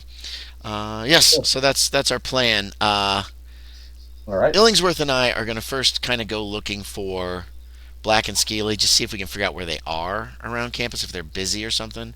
But most likely then going to go research Matilda Planget. I assume there are some kind of official... There's some kind of office, some kind of city office where we might be able to find marriage licenses and that kind of thing. And first determine that, and then start possibly scouring the paper to see if she is mentioned there. If there's a marriage license, that should lead us to a date, and we can see if there's anything in the paper. That will give us names of family members, and then from there we can possibly see if we can talk to some more people. So whatever happens first. So first thing for you two then is going to make a luck roll. One of you, that is, to see if you can find Mr. Black and Mr. Skeely on campus. I can make it. Okay, you make it. Also, Illingsworth, have you told us? 4 is an extreme success. Yay! Illingsworth, has he told you what? About Dr. Bartholomew. Oh, fuck! I forgot about Bartholomew. Looking through the notes. Say, I info dump. Yeah, info dump. Yeah, and that and of should course, be you two. And his dream. Yeah. You know what? We should probably all go for that. Yeah. Yeah. Let's meet back up and go to Bartholomew as a group after we've conducted our separate investigation. So we'll come back at lunch, and then possibly go out again this afternoon, and then wait till dinner. But yes. Yeah, let's just see where we've gotten to by lunch. How about? Yeah. Now, Mr. O'Brien is going to see about who can get access to Dr. Wibble's office. Oh, good. That's a good idea. Yeah, I have that on my list here. Access to Wibble's office, access to Wibble's residence. Yeah. Can he see who's in charge of that building as well? He can try to find that out, yeah. Yes, that'd be great, because that'll give us another... So you two, meantime, have found... So you'll find Skeely and Black. The other two of you can find Mr. Stevenson. So both of these are going to be easy to start with. So we'll start, actually, this time we'll start with the two of you up top. So Mr. Illingsworth and Dr. Payne will find Skeely and Black. You'll find the two of them because they're together. What they are doing is they are moving a cartload of wood. This is firewood. In other words, it's one part of their job. Yeah, they're just doing their job. They're making sure Trinity Hall has enough firewood. Oh, for Trinity, okay. So they're moving firewood, not to get Trinity Hall Guest House, Trinity Hall proper. Not to be confused with Trinity Hall Guest House. It's right next door. Gotcha. Trinity Hall is one of the college halls. So it's, again, classrooms, offices, things like that. So what they're doing is they're moving a cartload of firewood to Trinity Hall. This is where you'll find them. Okay. So on the positive side, they are very easy to find. They are driving a cart. Oh, they're driving a cart. They're not unloading it. Well, when you come up to them, you can wait for them to get where they're going and then talk to them while they're unloading. Let's do that so that we're not chasing after a cart. Yeah, not that chasing a cart doesn't require much. It's an ox cart. To chase it involves walking. Yeah, but I don't want to walk down the street trying to talk to these guys while they're driving. Yeah. Are they going to Trinity Hall then? Is that where they stop and they start unloading the wood? Yeah, they're unloading the wood there. That's when we can approach them. Okay. And with that 01, both of it's 04, but 04. It wasn't an 01, but yeah. No, the 01 for knowing them. Oh yeah, that's right. I forgot about that. That actually flips backward, and Mr. Skeely says, Payne, right? Oh, Mr. Skeely! I'm going to briskly shake his hand as if he is equal to me in the caste system of this country. Haven't seen you in must be on 10 years now. I can't believe you remember me, Mr. Skeely. I remember you, of course. The window. It was the issue with the window. Yes, I can't believe you remember that either. How kind of you. How have you been, Mr. Skeely? In all fairness, they dragged me out of bed. I suppose, sir, I could tell you now that I did not want to leave that bed for reasons that were better not discussed. And yet, I came to fix the window. Mr. Skeely, I apologize. No, I apologize. I was sweltering that day, but you saved my life, I think, or at least you saved me from being very uncomfortable. All the day's work it was. I can't believe you remember me. I'm going to make some small talk with them. Yep. Okay. Mr. Black doesn't remember you as well, obviously. Right. I don't remember him as well. Who you are. Yeah. And does remember when you were around here. Do I remember anything that Black did while I was on campus? That like a physical strength kind of thing that was maybe gossiped about or talked about? No. Okay. He's strong. He's not, that strong. Okay. The big thing about it is that he has a positive sense with you because you didn't break things or blow things up or assault anyone or... I was a pretty good student. I wasn't the drunken guy. You weren't drunk all the time. You right. didn't break shit in rooms all the time. You didn't, say, put a bottle of water on top of a door to fall on somebody or pull a chair out from under somebody or put tacks in places they don't belong or all the other dumbass shit that some students did and still do.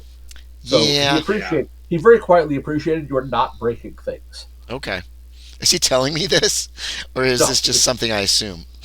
It's you've got enough psychology to catch that. Okay. That he has a positive attitude towards you because you were one of the ones who didn't cause problems that it was on him to solve. I introduced compared to many other students who did cause problems that then he had to go take time to solve. Right. They break shit, he has to fix it. I introduced Mr. Illingsworth to them both. I tell them I don't want to disturb their work. Not at all. I'm gonna. They're enjoying taking a break. Oh, great. We'll have a talk. Well, if you have a break, perhaps we could take it in a pub and have a real conversation. Well, they don't have that much time, but they do have time to sit down for a moment. Okay. Yeah. Well, I'm gonna try to ingratiate myself to them a little bit, and. I don't know if I want to broach the subject yet. Well, that's the real question. Yeah, I guess I will. I'm going to say, well, we're here a bit early, but I've been told that I've returned to Cambridge because I have been told that that Dr. Cloyd Wibble died, and I'm here for the reading of his will in 2 weeks. It's very strange. It's very strange. It's taken so long for the reading of the will, and it's odd. And I'm gonna try to gauge how they react to that. To me being brutally odd is certainly the term that I would go with, says Skeely. Oh, I mean, the man was. Listen, I don't want to speak ill of the dead, but the man was half off his nut. I'm going to nod in agreement with that, because he was. Well, more than half, admits Mr. Black. Completely off his nut, if you ask me. Except, no one asked me. Well, could I ask you, Mr. Black? Would you be offended if I did so? I suppose you are, and I will be happy to tell you that the man was absolutely out of his damned mind. Oh. At least in the last few years. Again, just nodding in agreement. He collected all sorts of nonsense. He had conversations with people who were clearly not present. He began to concern himself with being chased by some thing, I suppose. And from what I heard, he lost it completely and then dropped stone dead. I heard that as well. He just dropped dead for no apparent reason. That's pretty much as it was. Huh. It's all very strange. Why, I'm sure he's buried by now, isn't he? Well, these days, I suppose. I would hope so. I mean, where else would a body... the reading of the will, but I've heard nothing about a funeral. Oh, there was none. That's odd. Look, I suppose I shouldn't. They look at each other like, no, you were a good guy. You were asking, they're going to answer. Yay. Dr. Martel Thomas asked us to bring Wibble's remains to him at once. And so we did. Okay, do I know Dr. Martel Thomas? Was he here when I was here? He was not. He arrived the year you graduated. So you don't know much about him. So maybe like the yearly newsletter or whatever made mention of him? Yeah, like you met him once or twice in passing. Okay. You saw him speak at commencement, but you've had no personal interaction with him. I'm not very familiar with Dr. Thomas. Do you know any? Of course you know everything about him. You gentlemen know everything about everything that goes on in this campus, I would dare say. And more than you would suspect. For all the doctors who think they know it all, and yet they know so little of this. Dr. Martel Thomas asked us to bring Wibble's remains, and so we did. And I suspect, says Skeely, and I won't say this for a fact, and of course I would send this no further. Oh, no, of course not. I suspect that Wibble ended up in the line. Oh. By which he means were the line of executed criminals used for dissection. In other words, they inserted his body in amidst several that have been acquired legally. I just nod knowingly at that, not passing any judgment on these gentlemen at all. Yeah, which means Dr. Elwin Martel Thomas. And by the way, Martel Thomas is actually his hyphenated last name. Oh, thank you. Then I would have said Elwin. Did they say Dr. Martel Thomas or did they say Dr. Elman? Yeah. Martel Thomas. They never gave you his first name. But you remember it from Okay. I still would have said Dr. Thomas then. Yeah, he's actually a distant relative of apparently some nobility. Plus the hyphenated name. He comes from two families that are both members of the peerage, the Martel and the Thomas families. So he's actually hyphenated his last name. Which means he knows about Wibble's autopsy. He's probably the one who did it. Ah, okay. And if he asked these two gentlemen to get the body and put it in the line, he wanted to know. He knows. Okay. If it's possible to know what killed Dr. Wibble, he knows. Martel Thomas knows. All right. I will make a little more small talk with Skeely and Black. Make sure we leave on very excellent terms. Would it be appropriate to slip them some money? Yeah. What? Okay, great. Basically, since you offered to move this to a pub and they had to keep working, yes, here, have I'm gonna slip on us tonight. Yeah, I'll slip a couple shillings into each of their hands as I shake them. Yeah, like I would have gone, bought you a drink here, but I can't because you're working and I got stuff to do. So here, have one on me later. Yeah, in other words, it's not much. It's more about the gift than the amount. Exactly. And thank them so much again, and then we'll be off. Given their jobs, they'd be offended at the idea of being bribed, but absolutely amenable to someone buying them a drink. Heck yeah. People like that sometimes. And I like these guys. I want them to be doing that. The other two of you make your way over back to Latham and find Mrs. Stevenson, who is super easy to find. She doesn't go out much. She is a somewhat heavy-set, middle-aged woman who is the very definition of proper. She will invite you in to have tea. And unless any of you are going to do anything in particular, you don't need to push her to get her to talk. If anything, you'll need to push her to get her to stop talking. Because she does this a lot. You will learn in I say short order, but the reality is I sum up about 3 hours here. That she is the widow of Dr. Hanley Stevenson, who used to teach divinity. So she moved to Latham Hall with her husband. He died. She's never left. And if the university would like to kick her out, and she's convinced they want to, she is prepared to fight them. A lot. So this is a bit of a stalemate. The university probably does want her gone from Latham Hall. They are not willing to do what it takes to dislodge her. Because it would probably get ugly. As for Dr. Wibble, she thought that Wibble was, to be polite, a madman. She can't bring herself to say less polite things about him, but it's clear she wants to. She knows that he sometimes apparently danced around his room because she could hear him moving around. She knows that his taste in music is absolutely terrible. That sometimes he would sing, and he was terrible at it. She also knows... What kind of songs do you sing?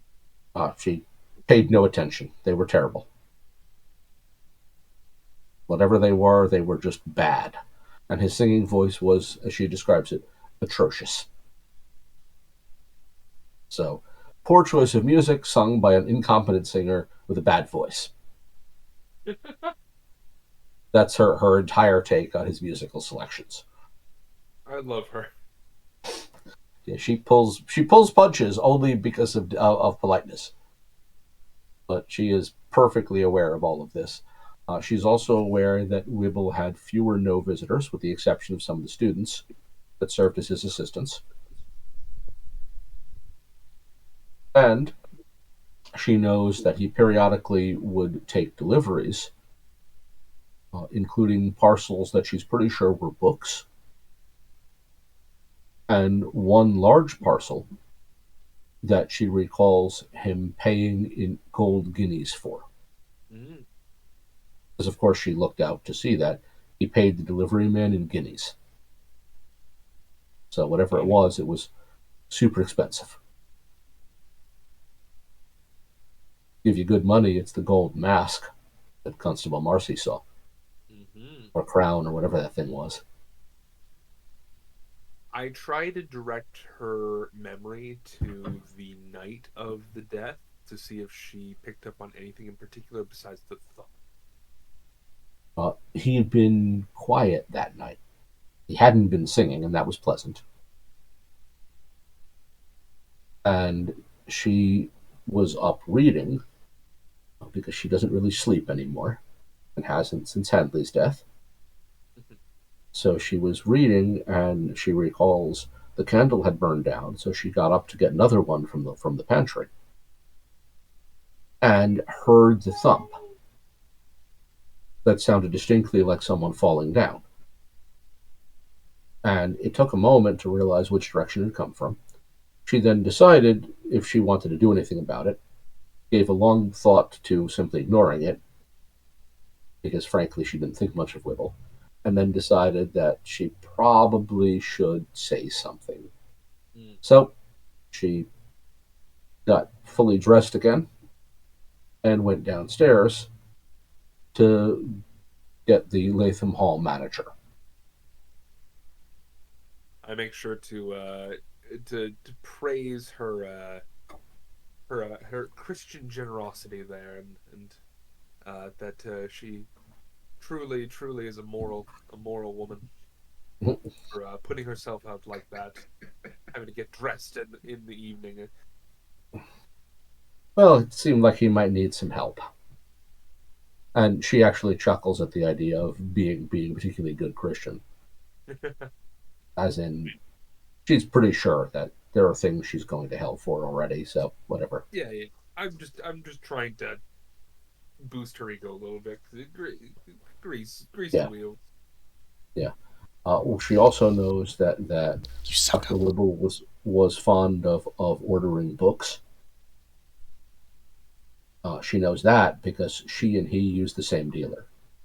Mm. Ooh, what's the name of the dealer? Pearsall.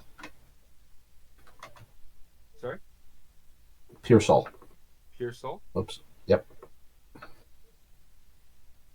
Well, Constantine Pearsall, if you're wanting to give him his full name.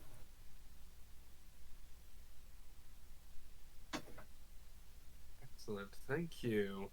He has a shop in downtown Cambridge. Reputation for being able to acquire whatever you need. She will actually also show you her own library. She'll admit that she did not start this collection. Her husband did. So this is her husband's library, to which she has added over the last 11 years. Much of this library, incidentally, is in Latin or Greek. Oh, I'd read Latin. Yeah, so you'll recognize a few of these. Her husband taught divinity, theological studies. Mm-hmm. What you've got here is a lot of material on copies of and material on the Hebrew and Greek Bibles, and various texts on biblical scholarship.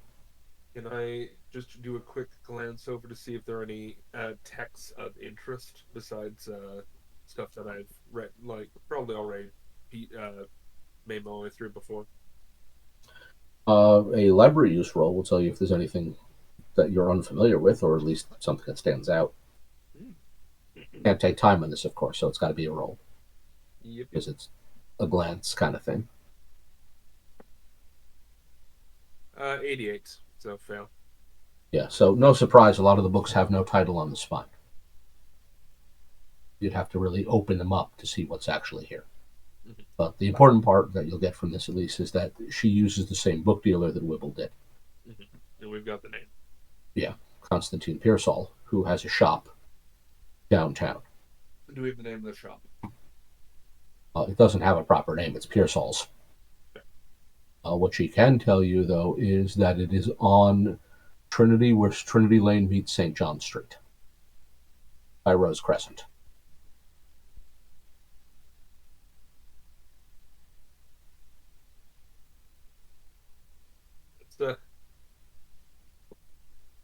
The signboard simply says Pearsall's. Mm-hmm. Let's talk of the Divine, where Trinity meets St. John. Yep. So, in other words, about 2 blocks from here. Mm-hmm. It's not. I was going to say it's not far, but the reality is nothing in Cambridge is that far. It's a very. It's not that big. It's not that big a city. It's a medieval city. Mm-hmm. So everything is within 15 or 20 minutes walk. Excellent. Or at least everything within the old medieval enclosures. Mm-hmm. We tend to forget how small ancient cities and medieval cities really were in terms of physical space. In the age before public transportation, things tended to be closer together. Mm-hmm. It's only when you get into mass transit that you can really start spreading cities out, still call them cities. So here, nothing is that far away. So, this will get you guys to lunch. Oh, and as for O'Brien, what he's discovered is that there is no official way to get into Wibble's office. It has been sealed, and the only man who he's aware of who's been inside is the solicitor, Bartholomew.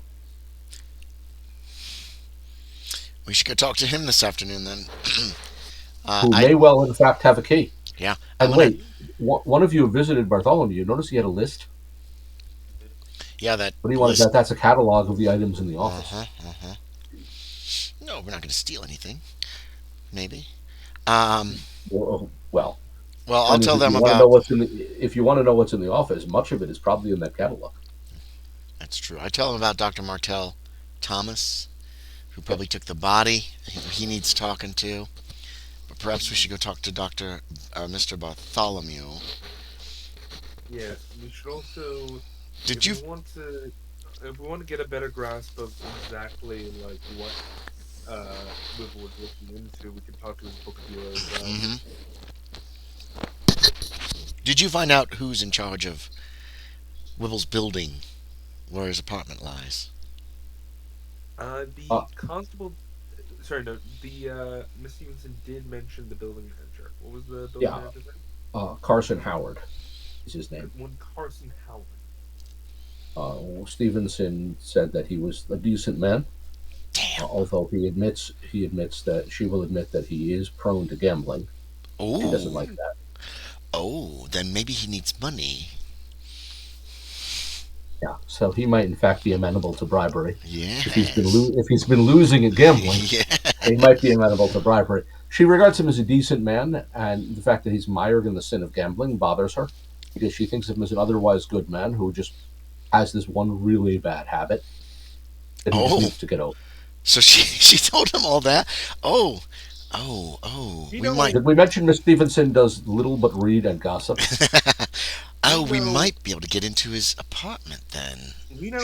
She reads theology and she gossips. That's basically what she spends her time doing. Didn't you say that this policeman, this constable, said there was a mirror that didn't reflect in there? Mm-hmm.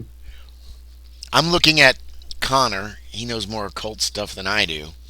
Good question. Would that ring any bell? You're probably going to require a Cthulhu mythos, actually, for that. Well, an occult roll to start, actually. Okay. Come on, Connor. Come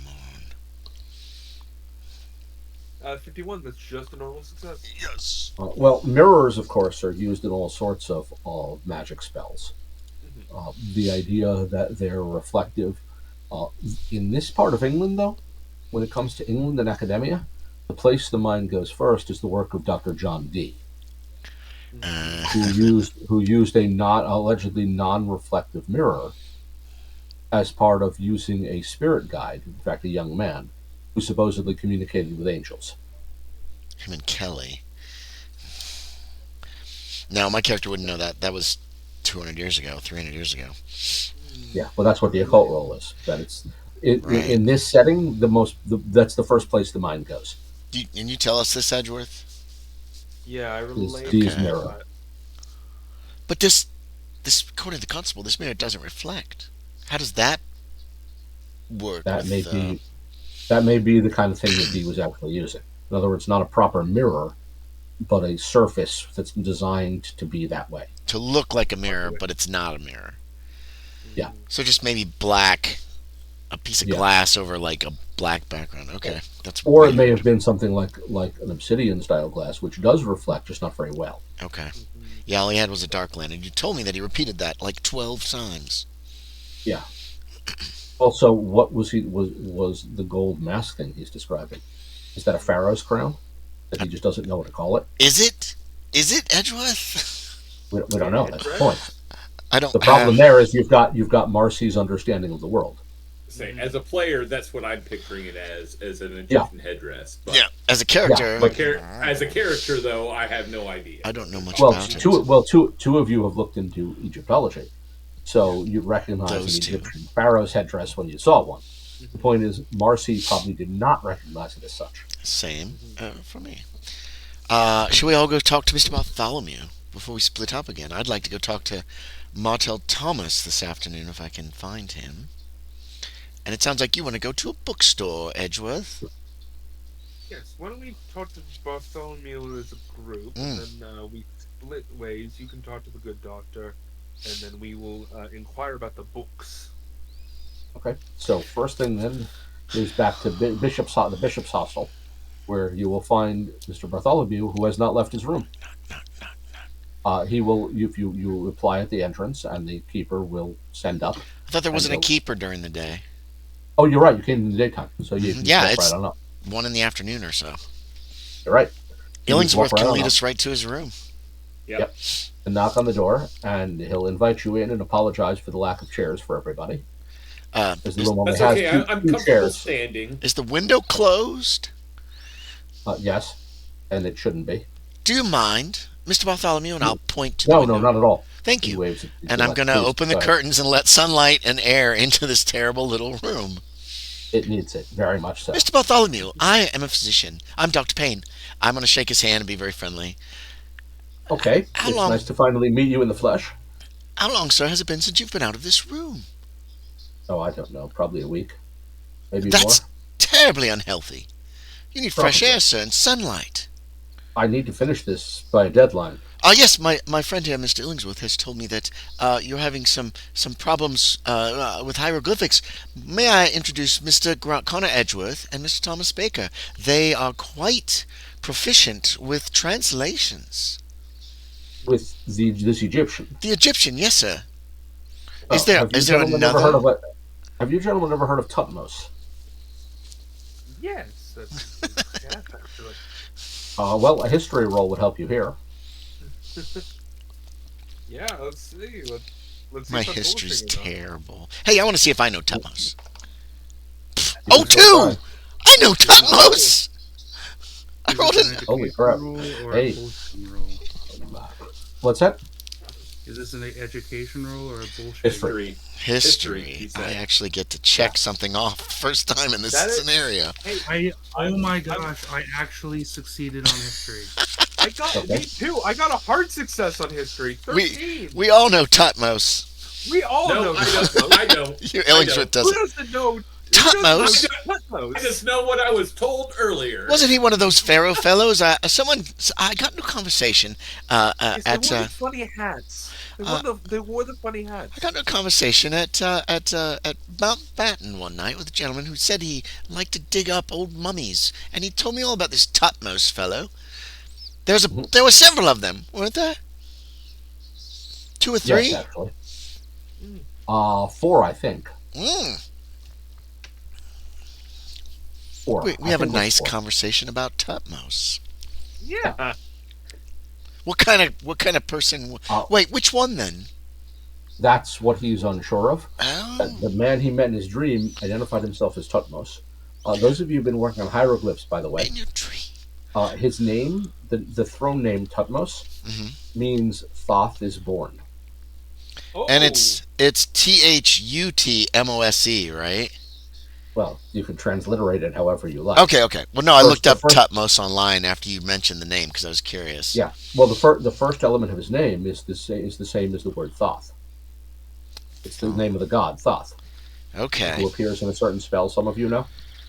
Oh. That's the same. Yes, that's the same you're name. Right. A chant of Thoth.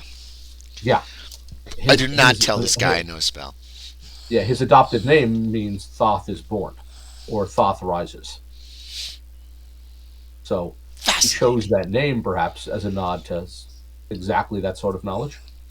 All of them. That's not his birth name. That's his throne name. Right. That's the name he chose when he became a pharaoh. I even know that with my O2. Now, which is a hard success. Depends on which one you're talking about. The original Thutmose I seems to have been roughly 1500 BC. His successors come along within a couple of generations. They are conquerors. They expand Egypt's power. All of them? Well, pretty much, yeah. Okay. Thutmose IV is the one also associated with the excavation of the Sphinx. Oh, okay.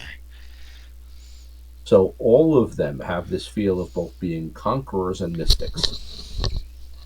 And the thing is that in Bartholomew's dream, the man did not identify which one he was. Right. He just said his name was Thutmose. And he was wearing a headdress that Bartholomew has now been able to identify as belonging to a pharaoh. Right. So he thinks this man is a king called Thutmose. Did you dream about him last night? I did, he says. Did you ask him which Thutmose he was? No.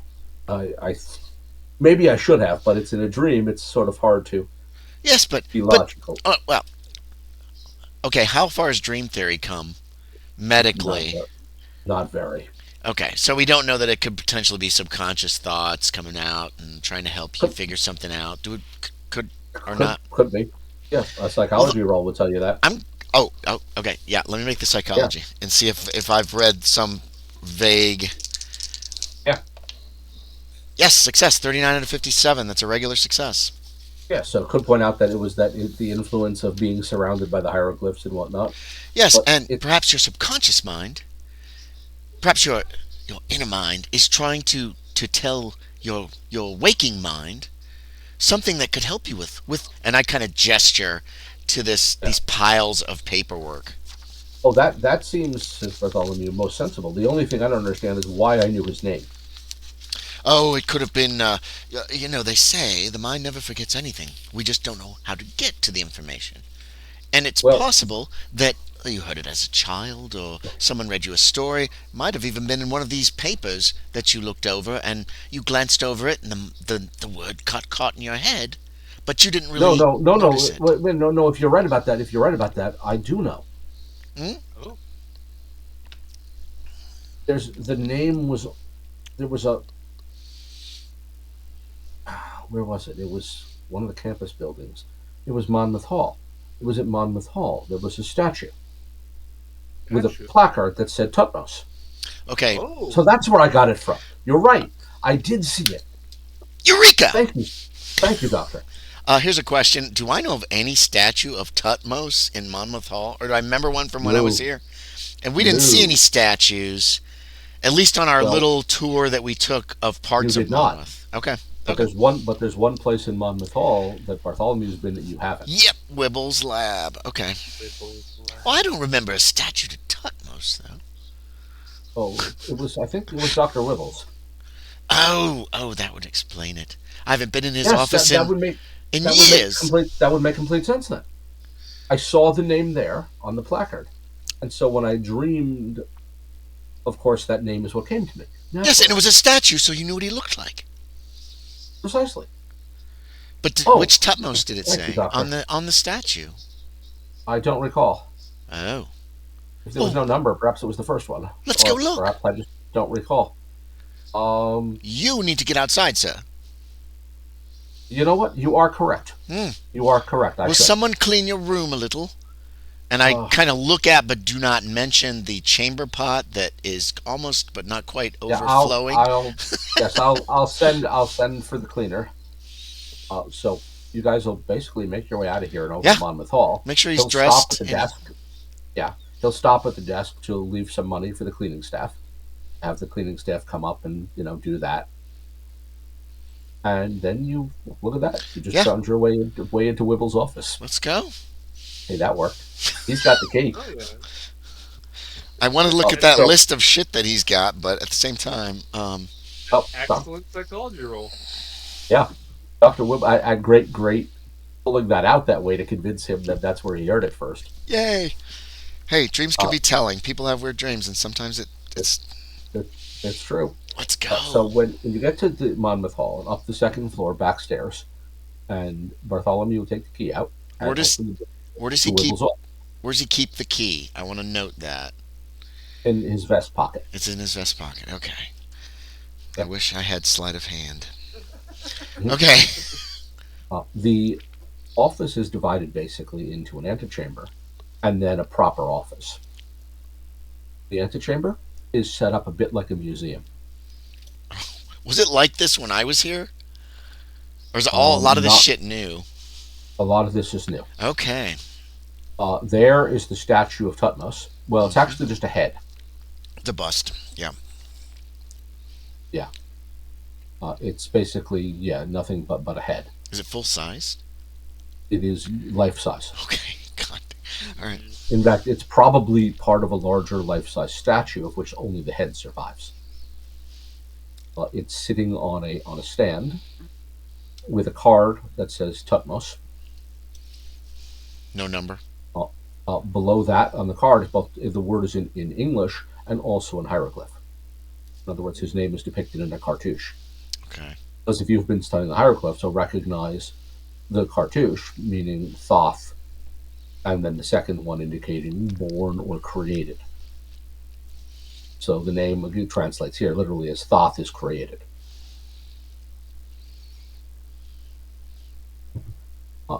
There's also a number of other Egyptian objects here.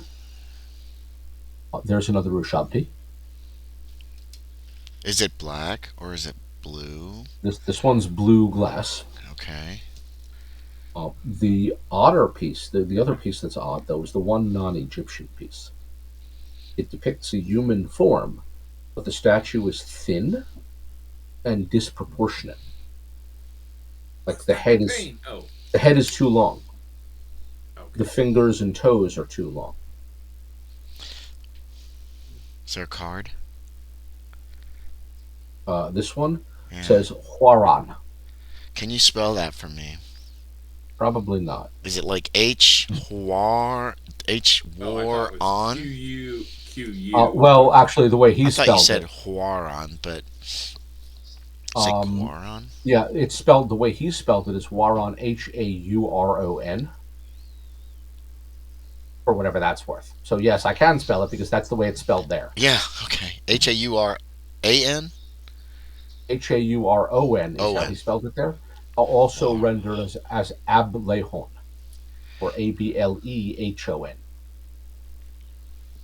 So 2 names on the base of that statue, or on the card, I should say, in front of it. This one does not have a cartouche. Both of those are written in English letters. And this doesn't sound German or Latin to me, does it? Okay. No. I'm so apparently commenting. That's the being depicted there. As I'm looking around, I'm commenting to Mr. Bartholomew's like about the bust, and you hit upon it greatly, you know, that kind of thing, keeping him talking while I look around. They are, as far as he knows, they are genuine. Okay. Like the bust you're looking at here is in fact approximately. Is that the man from years old? That's the man from your dreams. Vaguely, yes. Yes. Which explains where he got the dream from. He saw the statue here. And of course, he recognized the name and the man's face, and the fact that he's depicted wearing something that looks like a crown. Okay.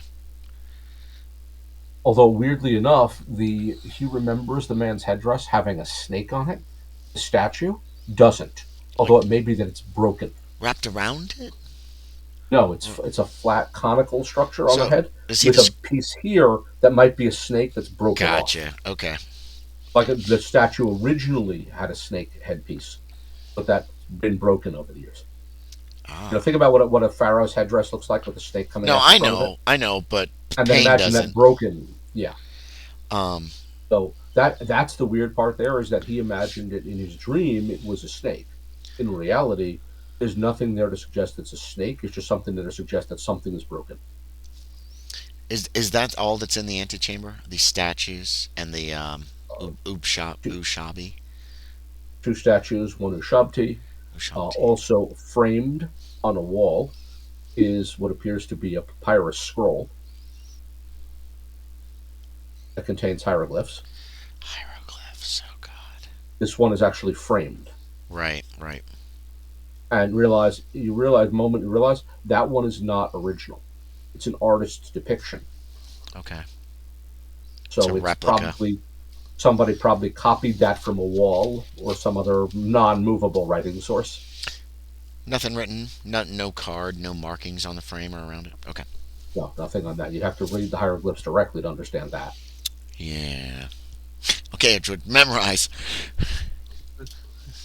Then the inner office, the actual office. He's going to take us in there too? Yeah, it's all parcel. This guy's great. And there's actually no lock between the antechamber and the inner office. Is there a door, though? There's a door, but it doesn't lock. Thank you. So what's the original design probably was the antechamber would be a place for like a secretary or an assistant. He's taken the desk out and turned it into a museum. And then there's an actual office. This is clearly his part of his workspace. So here's a large desk, which is under a window. Here, writing material. A shelf overcrowded and overflowing with books.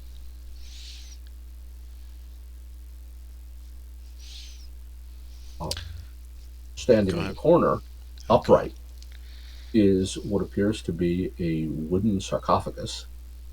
Probably an inner sarcophagus that would have gone inside a stone one.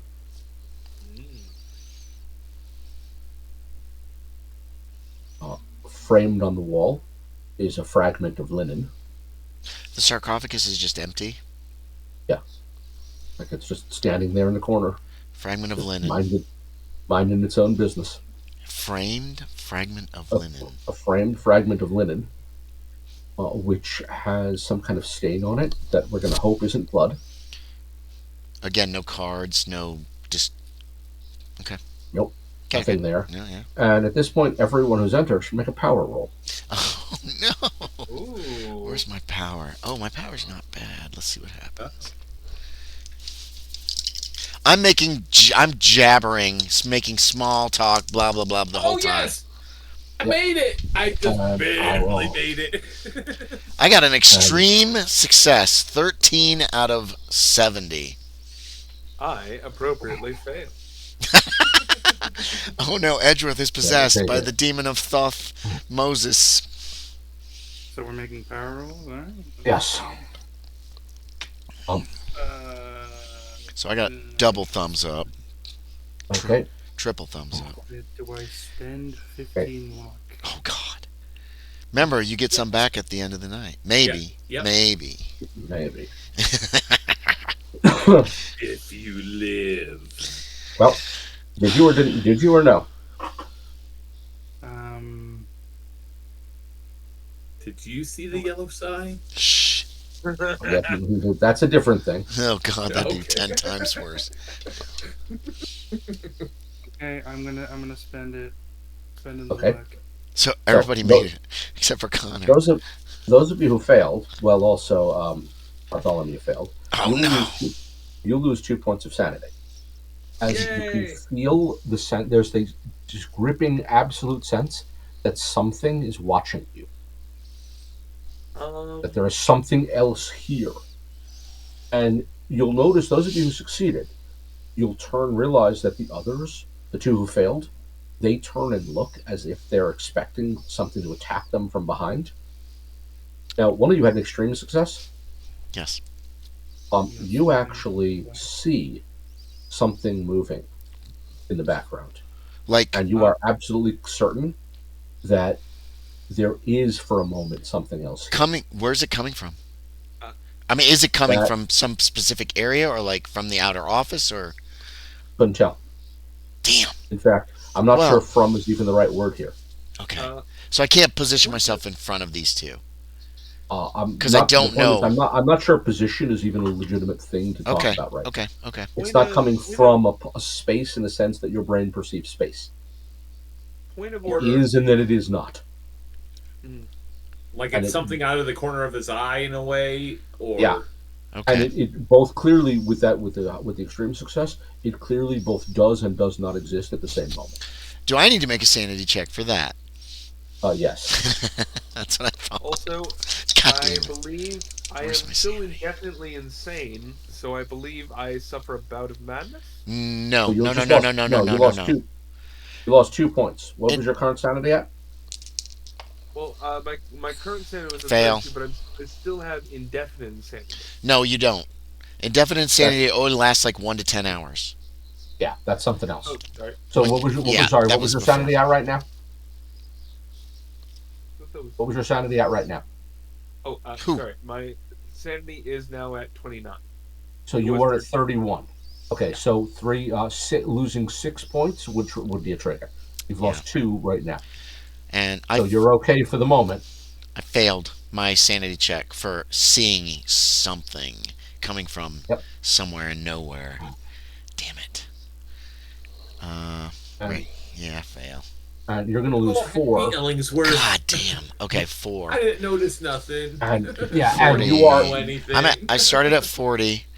1/5 of that is 8. So, so 8 I'm okay as far as that goes for the moment. Yeah. But the important part for you is you saw the thing. It was present and not present at the same time in the office. And it is watching this office. And I couldn't tell at all what it looked like, even with 4 points of sanity loss.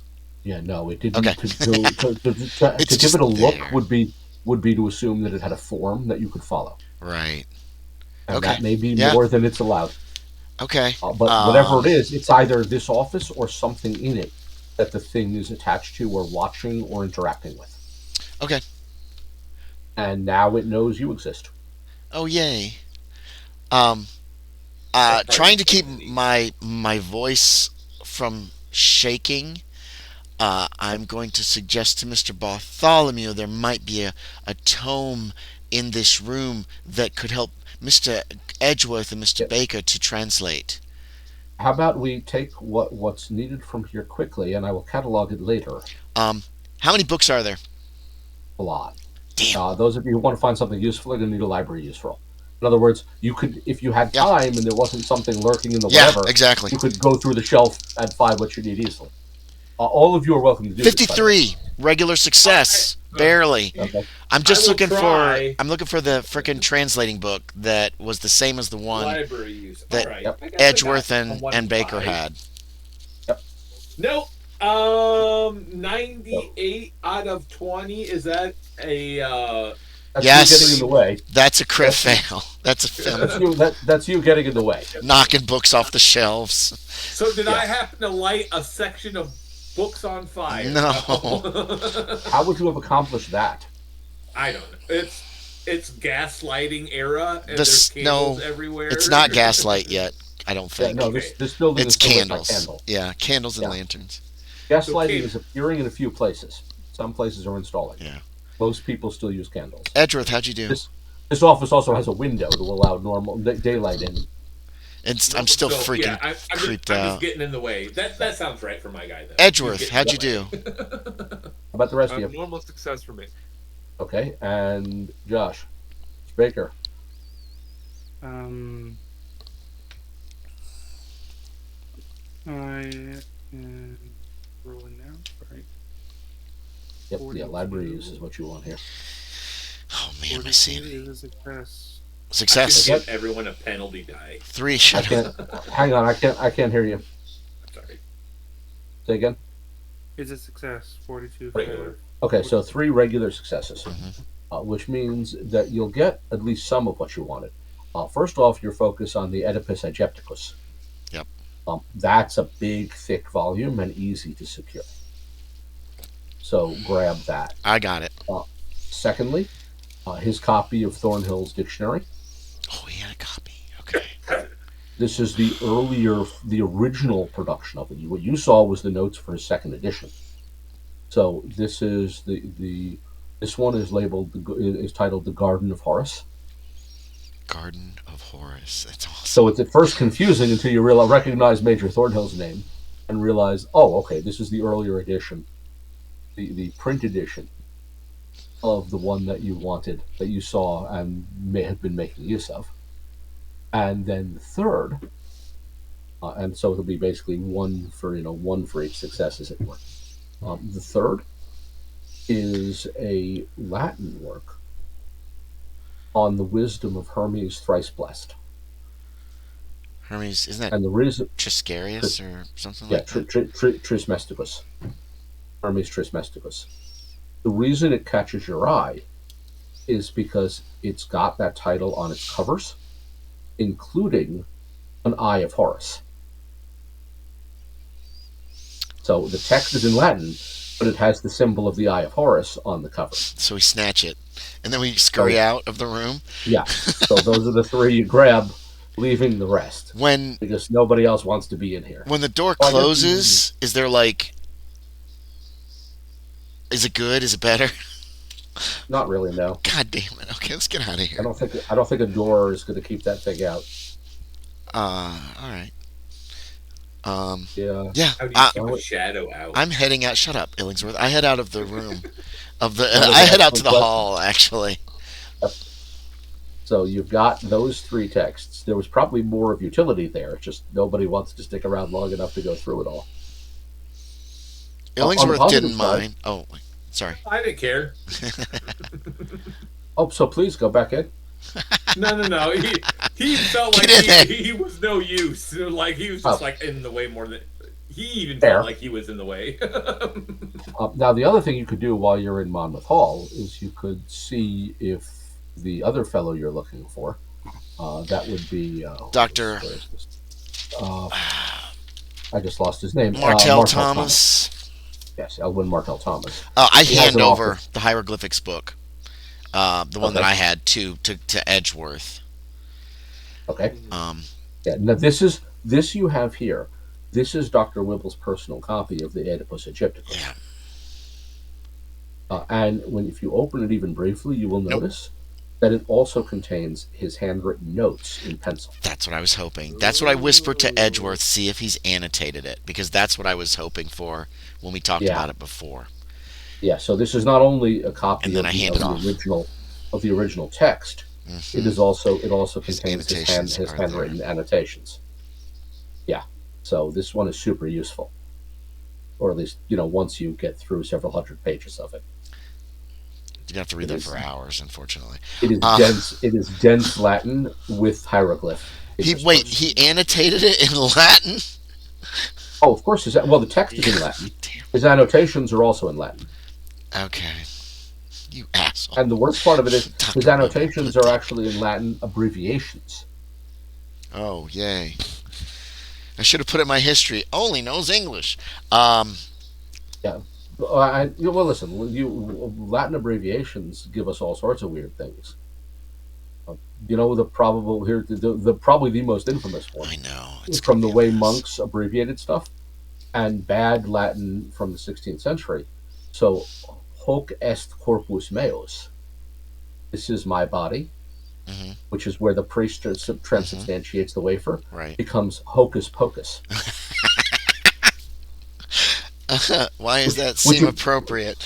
That appears to be the actual origin of the word hocus pocus in English. Oh my gosh, that's hilarious. It's a mispronunciation of a Latin abbreviation when people were making fun of Catholics in the 17th century.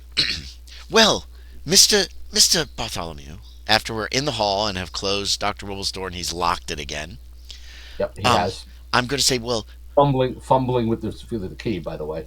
Oh yes. Like it has to go to effort and then shoves the key down into his vest pocket. Right. I'm going to suggest that perhaps Mr. Edgeworth and Mr. Baker here can help you with the translations, and I'm sure Mr. Illingsworth would be very helpful as well. That would be lovely. Yes. I need to go and look for another one of the faculty. A man I wish to talk to.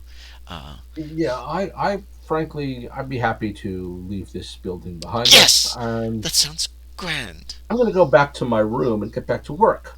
And if you gentlemen want to join me, you're perfectly welcome.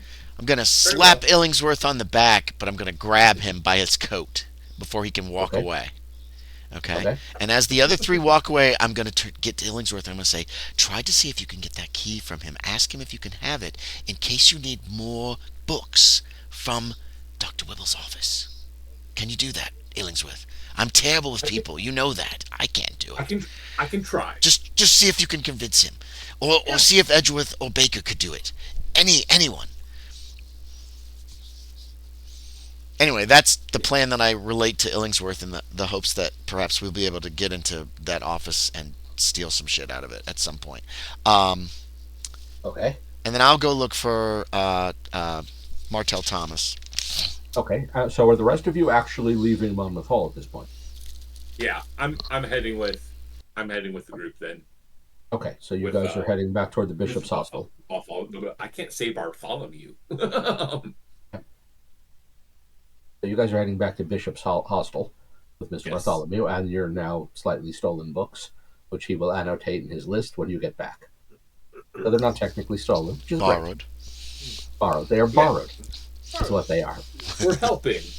Meantime, Dr. Payne, you go down to find the office that belongs to Elwyn Martell Thomas. Yes, please. This is easy to do. It's on the first floor, on the east side of the building, with a nice big east-facing window. Its structure is similar to the office you just left, antechamber and then office. Except this one is being used the way it ought to be. That is to say, in the antechamber, there is a desk where a young man is sitting. And then the inner office is where Dr. Martell Thomas has his workstation. And that door's closed between them, right? No, the door's actually open. And you can see the man we assume is Elwyn Martell Thomas is actually not working. He's sitting at his desk with his feet up on the desk, apparently enjoying the mid-afternoon sunshine. Okay. Well, it He is seems to running. be taking a break. Oh, and as you watch, he actually reaches for a cup and sips it. So he's drinking a hot drink. Okay. He's Hot he's taking drink. a coffee break Yeah. or tea break. Nice. Is what he's doing. I will address the secretary, who's obviously there to keep people from just walking into his office. Clearly. I was like, "Good afternoon. Good afternoon, Pete. I'm Dr. Fletcher Payne." And I'm going to say very loudly, I am here to see if I can speak to Dr. Martell Thomas. I'm here for the reading of the will of Dr. Wibble. Oh, and yeah, I want from the inner office. Please, sir, come on in. Okay, good. I'll walk in. And close the door, if you will. Of course. And I will close it behind me. Does he stand or anything? Or is... what he does is he sits, he writes himself, so he's sitting in his chair correctly. Oh, and I reach across to shake his hand. And then stands up to shake your hand, offers you a chair. I see it. So you're the Dr. Payne mentioned among the benefactors. That is correct, sir.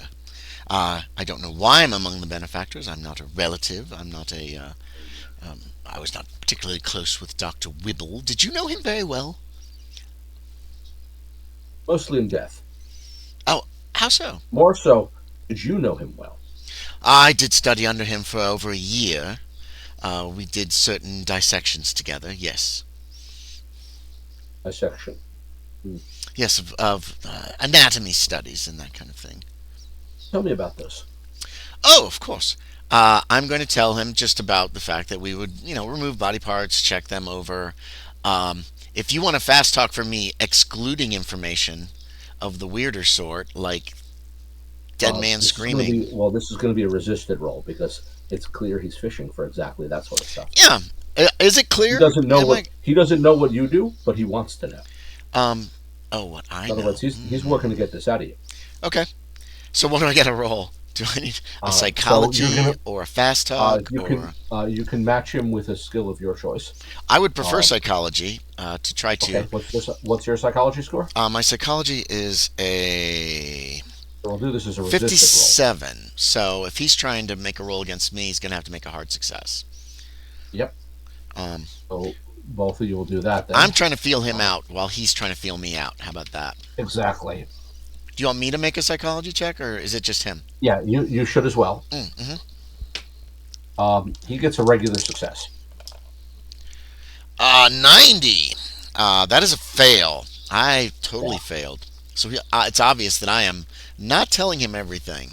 Yeah, and at one point he'll stop, and what he does is he takes from his desk drawer that little hammer. Don't bring out that little fucking hammer. It's a metal tool. It's a metal hook, is what it looks like. It's a hook. And he says, "Do you recognize this?" Do I? It's a embalming tool of the kind used to extract brains. You've seen Dr. Wibble use it. I'm not gonna lie. I'm a terrible liar. Yes. Actually, I've. He put it on his desk? Yeah, he takes it out of the drawer and puts it on the desk. I pick it up so I can have a better look at it. You. Yeah. Yeah. I'll say yes, and I'll pick it up and look at it. Are there any hieroglyphs on it?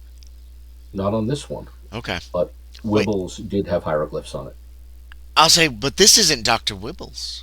I don't think. And then I'll put it back down in front of him. Where did you get this? I had this made, modeled on the one that Dr. Wibble had. That you saw? But his was authentic. Authentic what? Dr. Payne, you know what it was used for. Well, I've since learned what it was used for, yes. More recently. And did you see Wibble use it in that capacity? Did I see him? Dissections? Oh, yeah, he was playing with that idea, with doing stuff like that. I mean, it's only later that you learn that some of this came from Egyptian embalming techniques. Okay. But yeah, you saw him do those things. Oh, yes. But then again, extracting organs is a normal part of dissection. Right. He didn't associated with Egyptology at the time. No, not at all.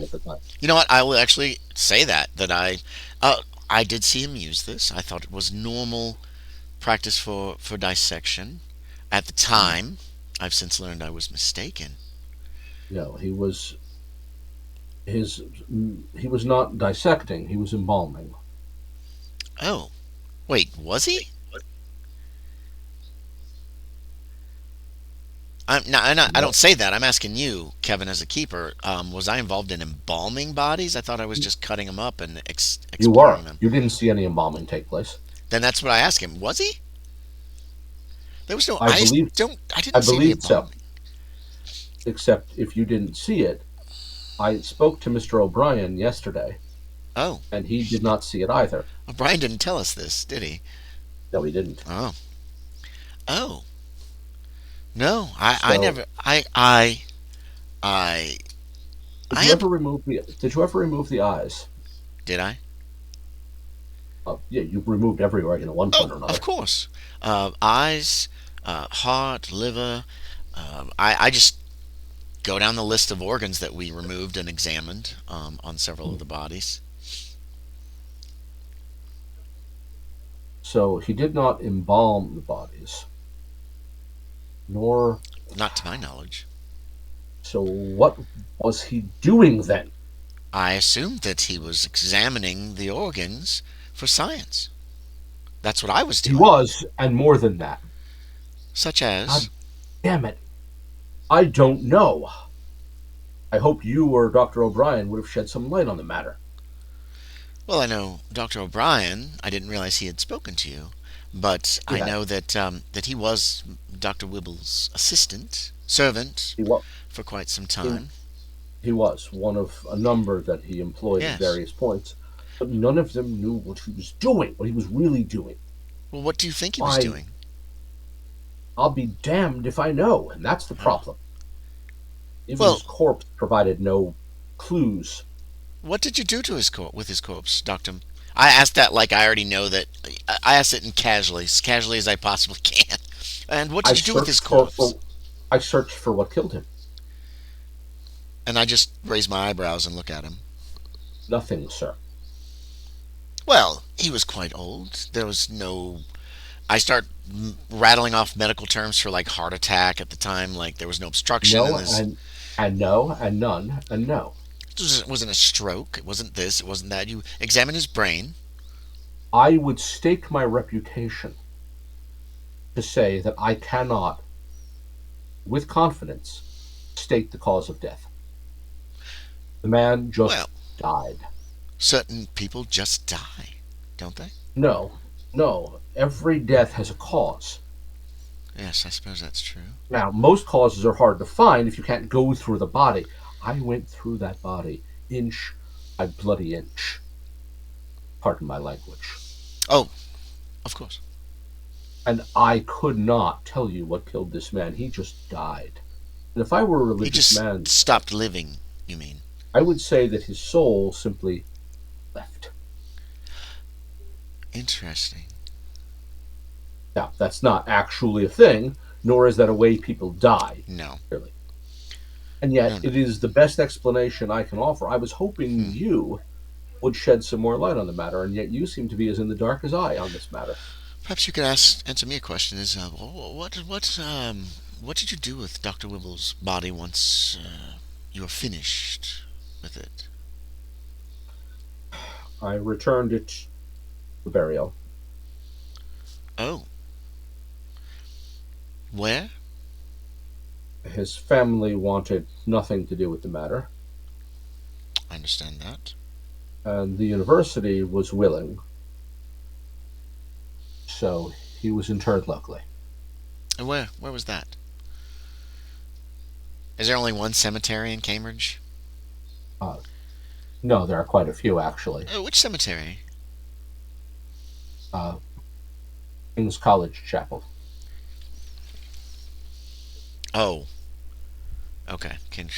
Chapel Cemetery. Kevin. In other words, right on campus, essentially. So we've had a good conversation here.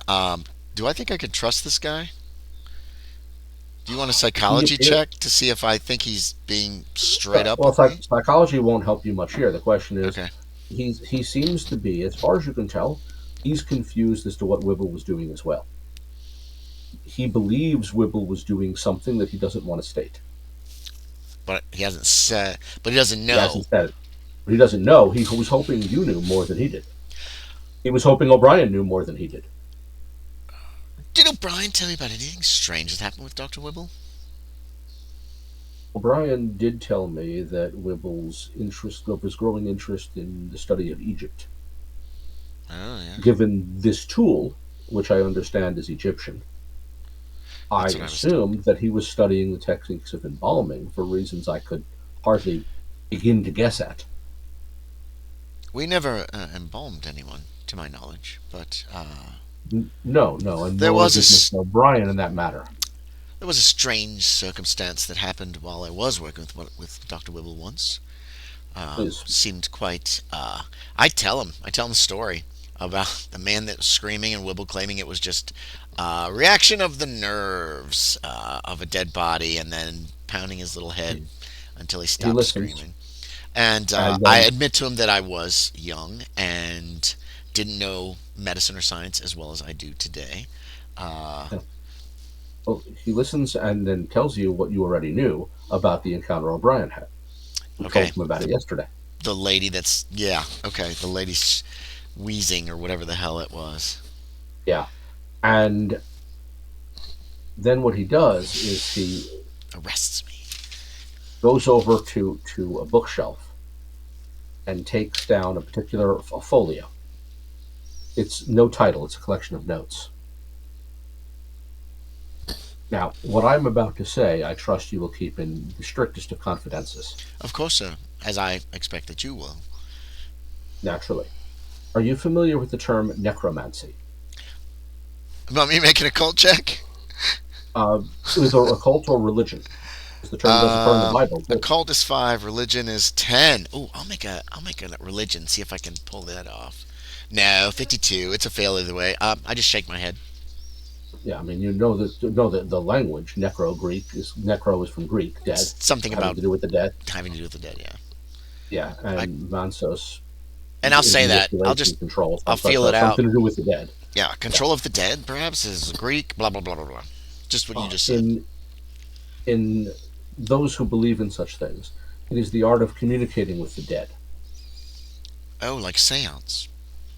Precisely. Yeah. And I thought that perhaps that is what Wibble was thinking, that he sought to communicate with the dead. I'd shake my head at that, thinking of my own, what happened to me. And as it turns out, such things were known to or believed by the Egyptians. Oh, I did not know that. I guess that he got the idea from a work called The Garden of Horace. Oh, that's a translating book, isn't it? Among other things, yes. Wait. I probably did not see that. I don't say that. I probably did not see the title of that book as we were grabbing books and trying to get the fuck out of that office as quickly as possible. So I just said, I just give him a look like I don't know what the hell he's talking about. So he could tell me it's a translating book or however you want to handle that. Yeah, and he will. Okay. It's more than that, though. It's a study. He believes it's a study of what the Egyptians called what the Greeks out of the Egyptian called necromancy. Speaking to the dead, yes. The art of gathering information from the dead.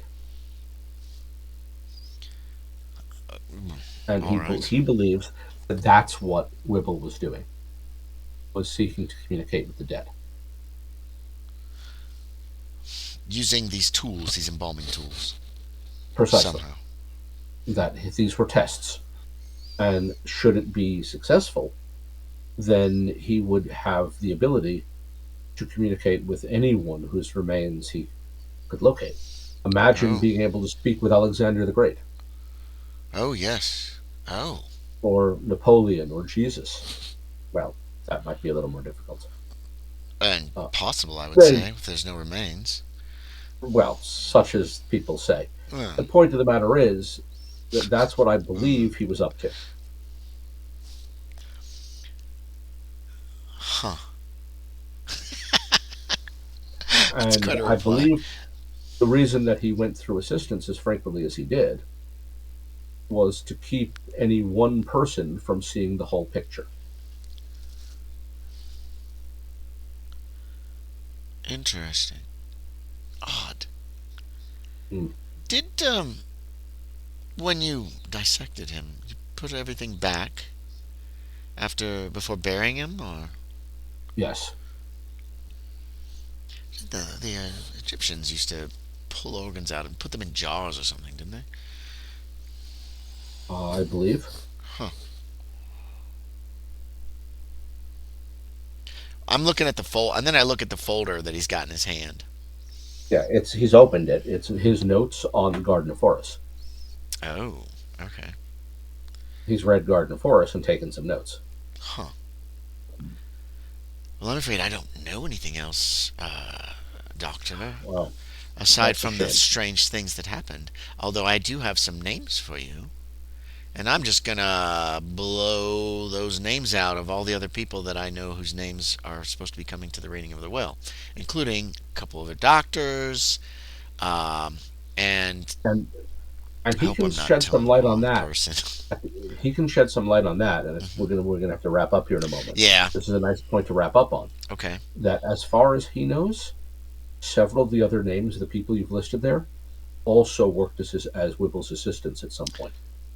Ah, that in other words, these are Wibble's students and his assistants. Basically, the connection here seems to be everyone on that list at some point or another helped Wibble perform a dissection. So what do you think, Dr. Martell Thomas? Why would he call us back here to make us heirs, apparently, of... That, he says, I could not tell you, but the frustrating part of it is I cannot tell you what he died of. Yes, that is frustrating. And what I can tell you is when his body was discovered, he was wearing a crown as if he were a pharaoh. Yeah. I can't make heads nor tails of that. I can't either.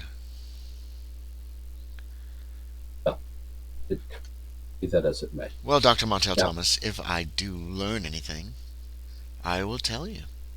I would appreciate that. I would appreciate it if you exhume his body.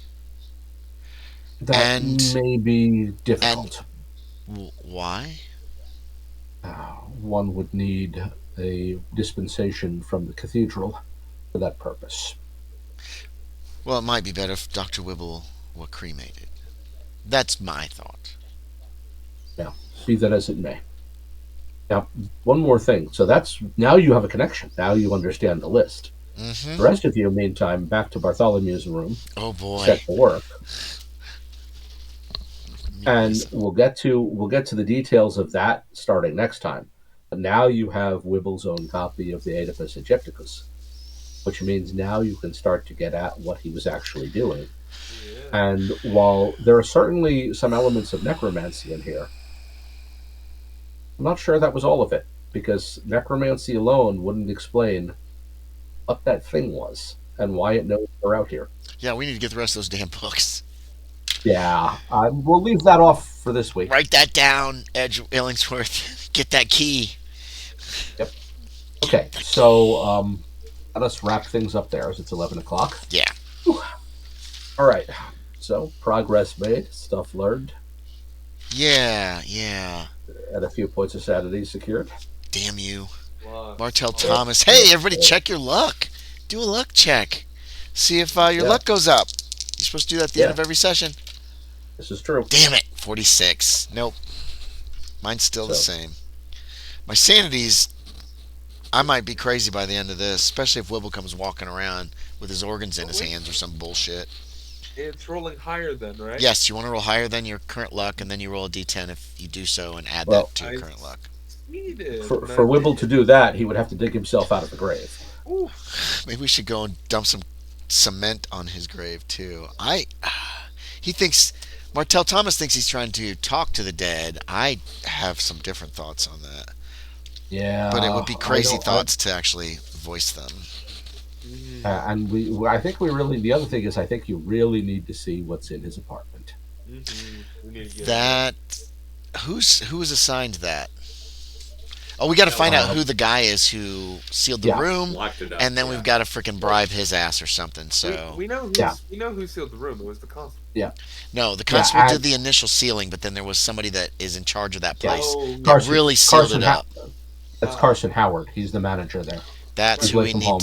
We gotta get to him, and we got to see if we can get in his room legally. We'll get to that next time as well. Because if we try to break in illegally, Mrs. What's-Her-Face is going to hear us and call the cops. That is a problem, yes. You know, unless Karen Illingsworth keeps her busy. No, who talked to her? No, Edgeworth and Baker talked to her before. They got to keep her busy, and I can't do a break-in. It's at night. That's ridiculous. I'm not gonna do that. Yeah, not for me. What am I gonna have to do, Kevin? Do I have to make a sanity check in order to like go out at night? Do you think? On Purpose. We'll find out. Okay, yeah, fair enough. I know it's got to be some like kind of role of some kind. Maybe. Anyway, is everybody good for 2 weeks out? Yeah, I should be. I mean, the 11th? Yeah, okay. I'm going out of town. Say, Wednesdays are no problem for me, really. So. You're going out of town? I'm going out of town next week, but I should be back for the 11th. Okay. Okay, that sounds good. There's a fly. Yeah, and I should be, and I hopefully should be, you know, if I have a game, it hopefully should be done before 8 o'clock. Oh, yeah, you weren't very late. It's not a big deal. Yeah. Baseball games are weird. Yeah. Okay, so we're going to end the stream. Hey, anybody who's still here watching, thank you. Appreciate you. Yep. Anybody who was here before watching, thank you. Appreciate you. I dressed up. Yeah. We will talk to y'all next time. Bye, everybody. Bye.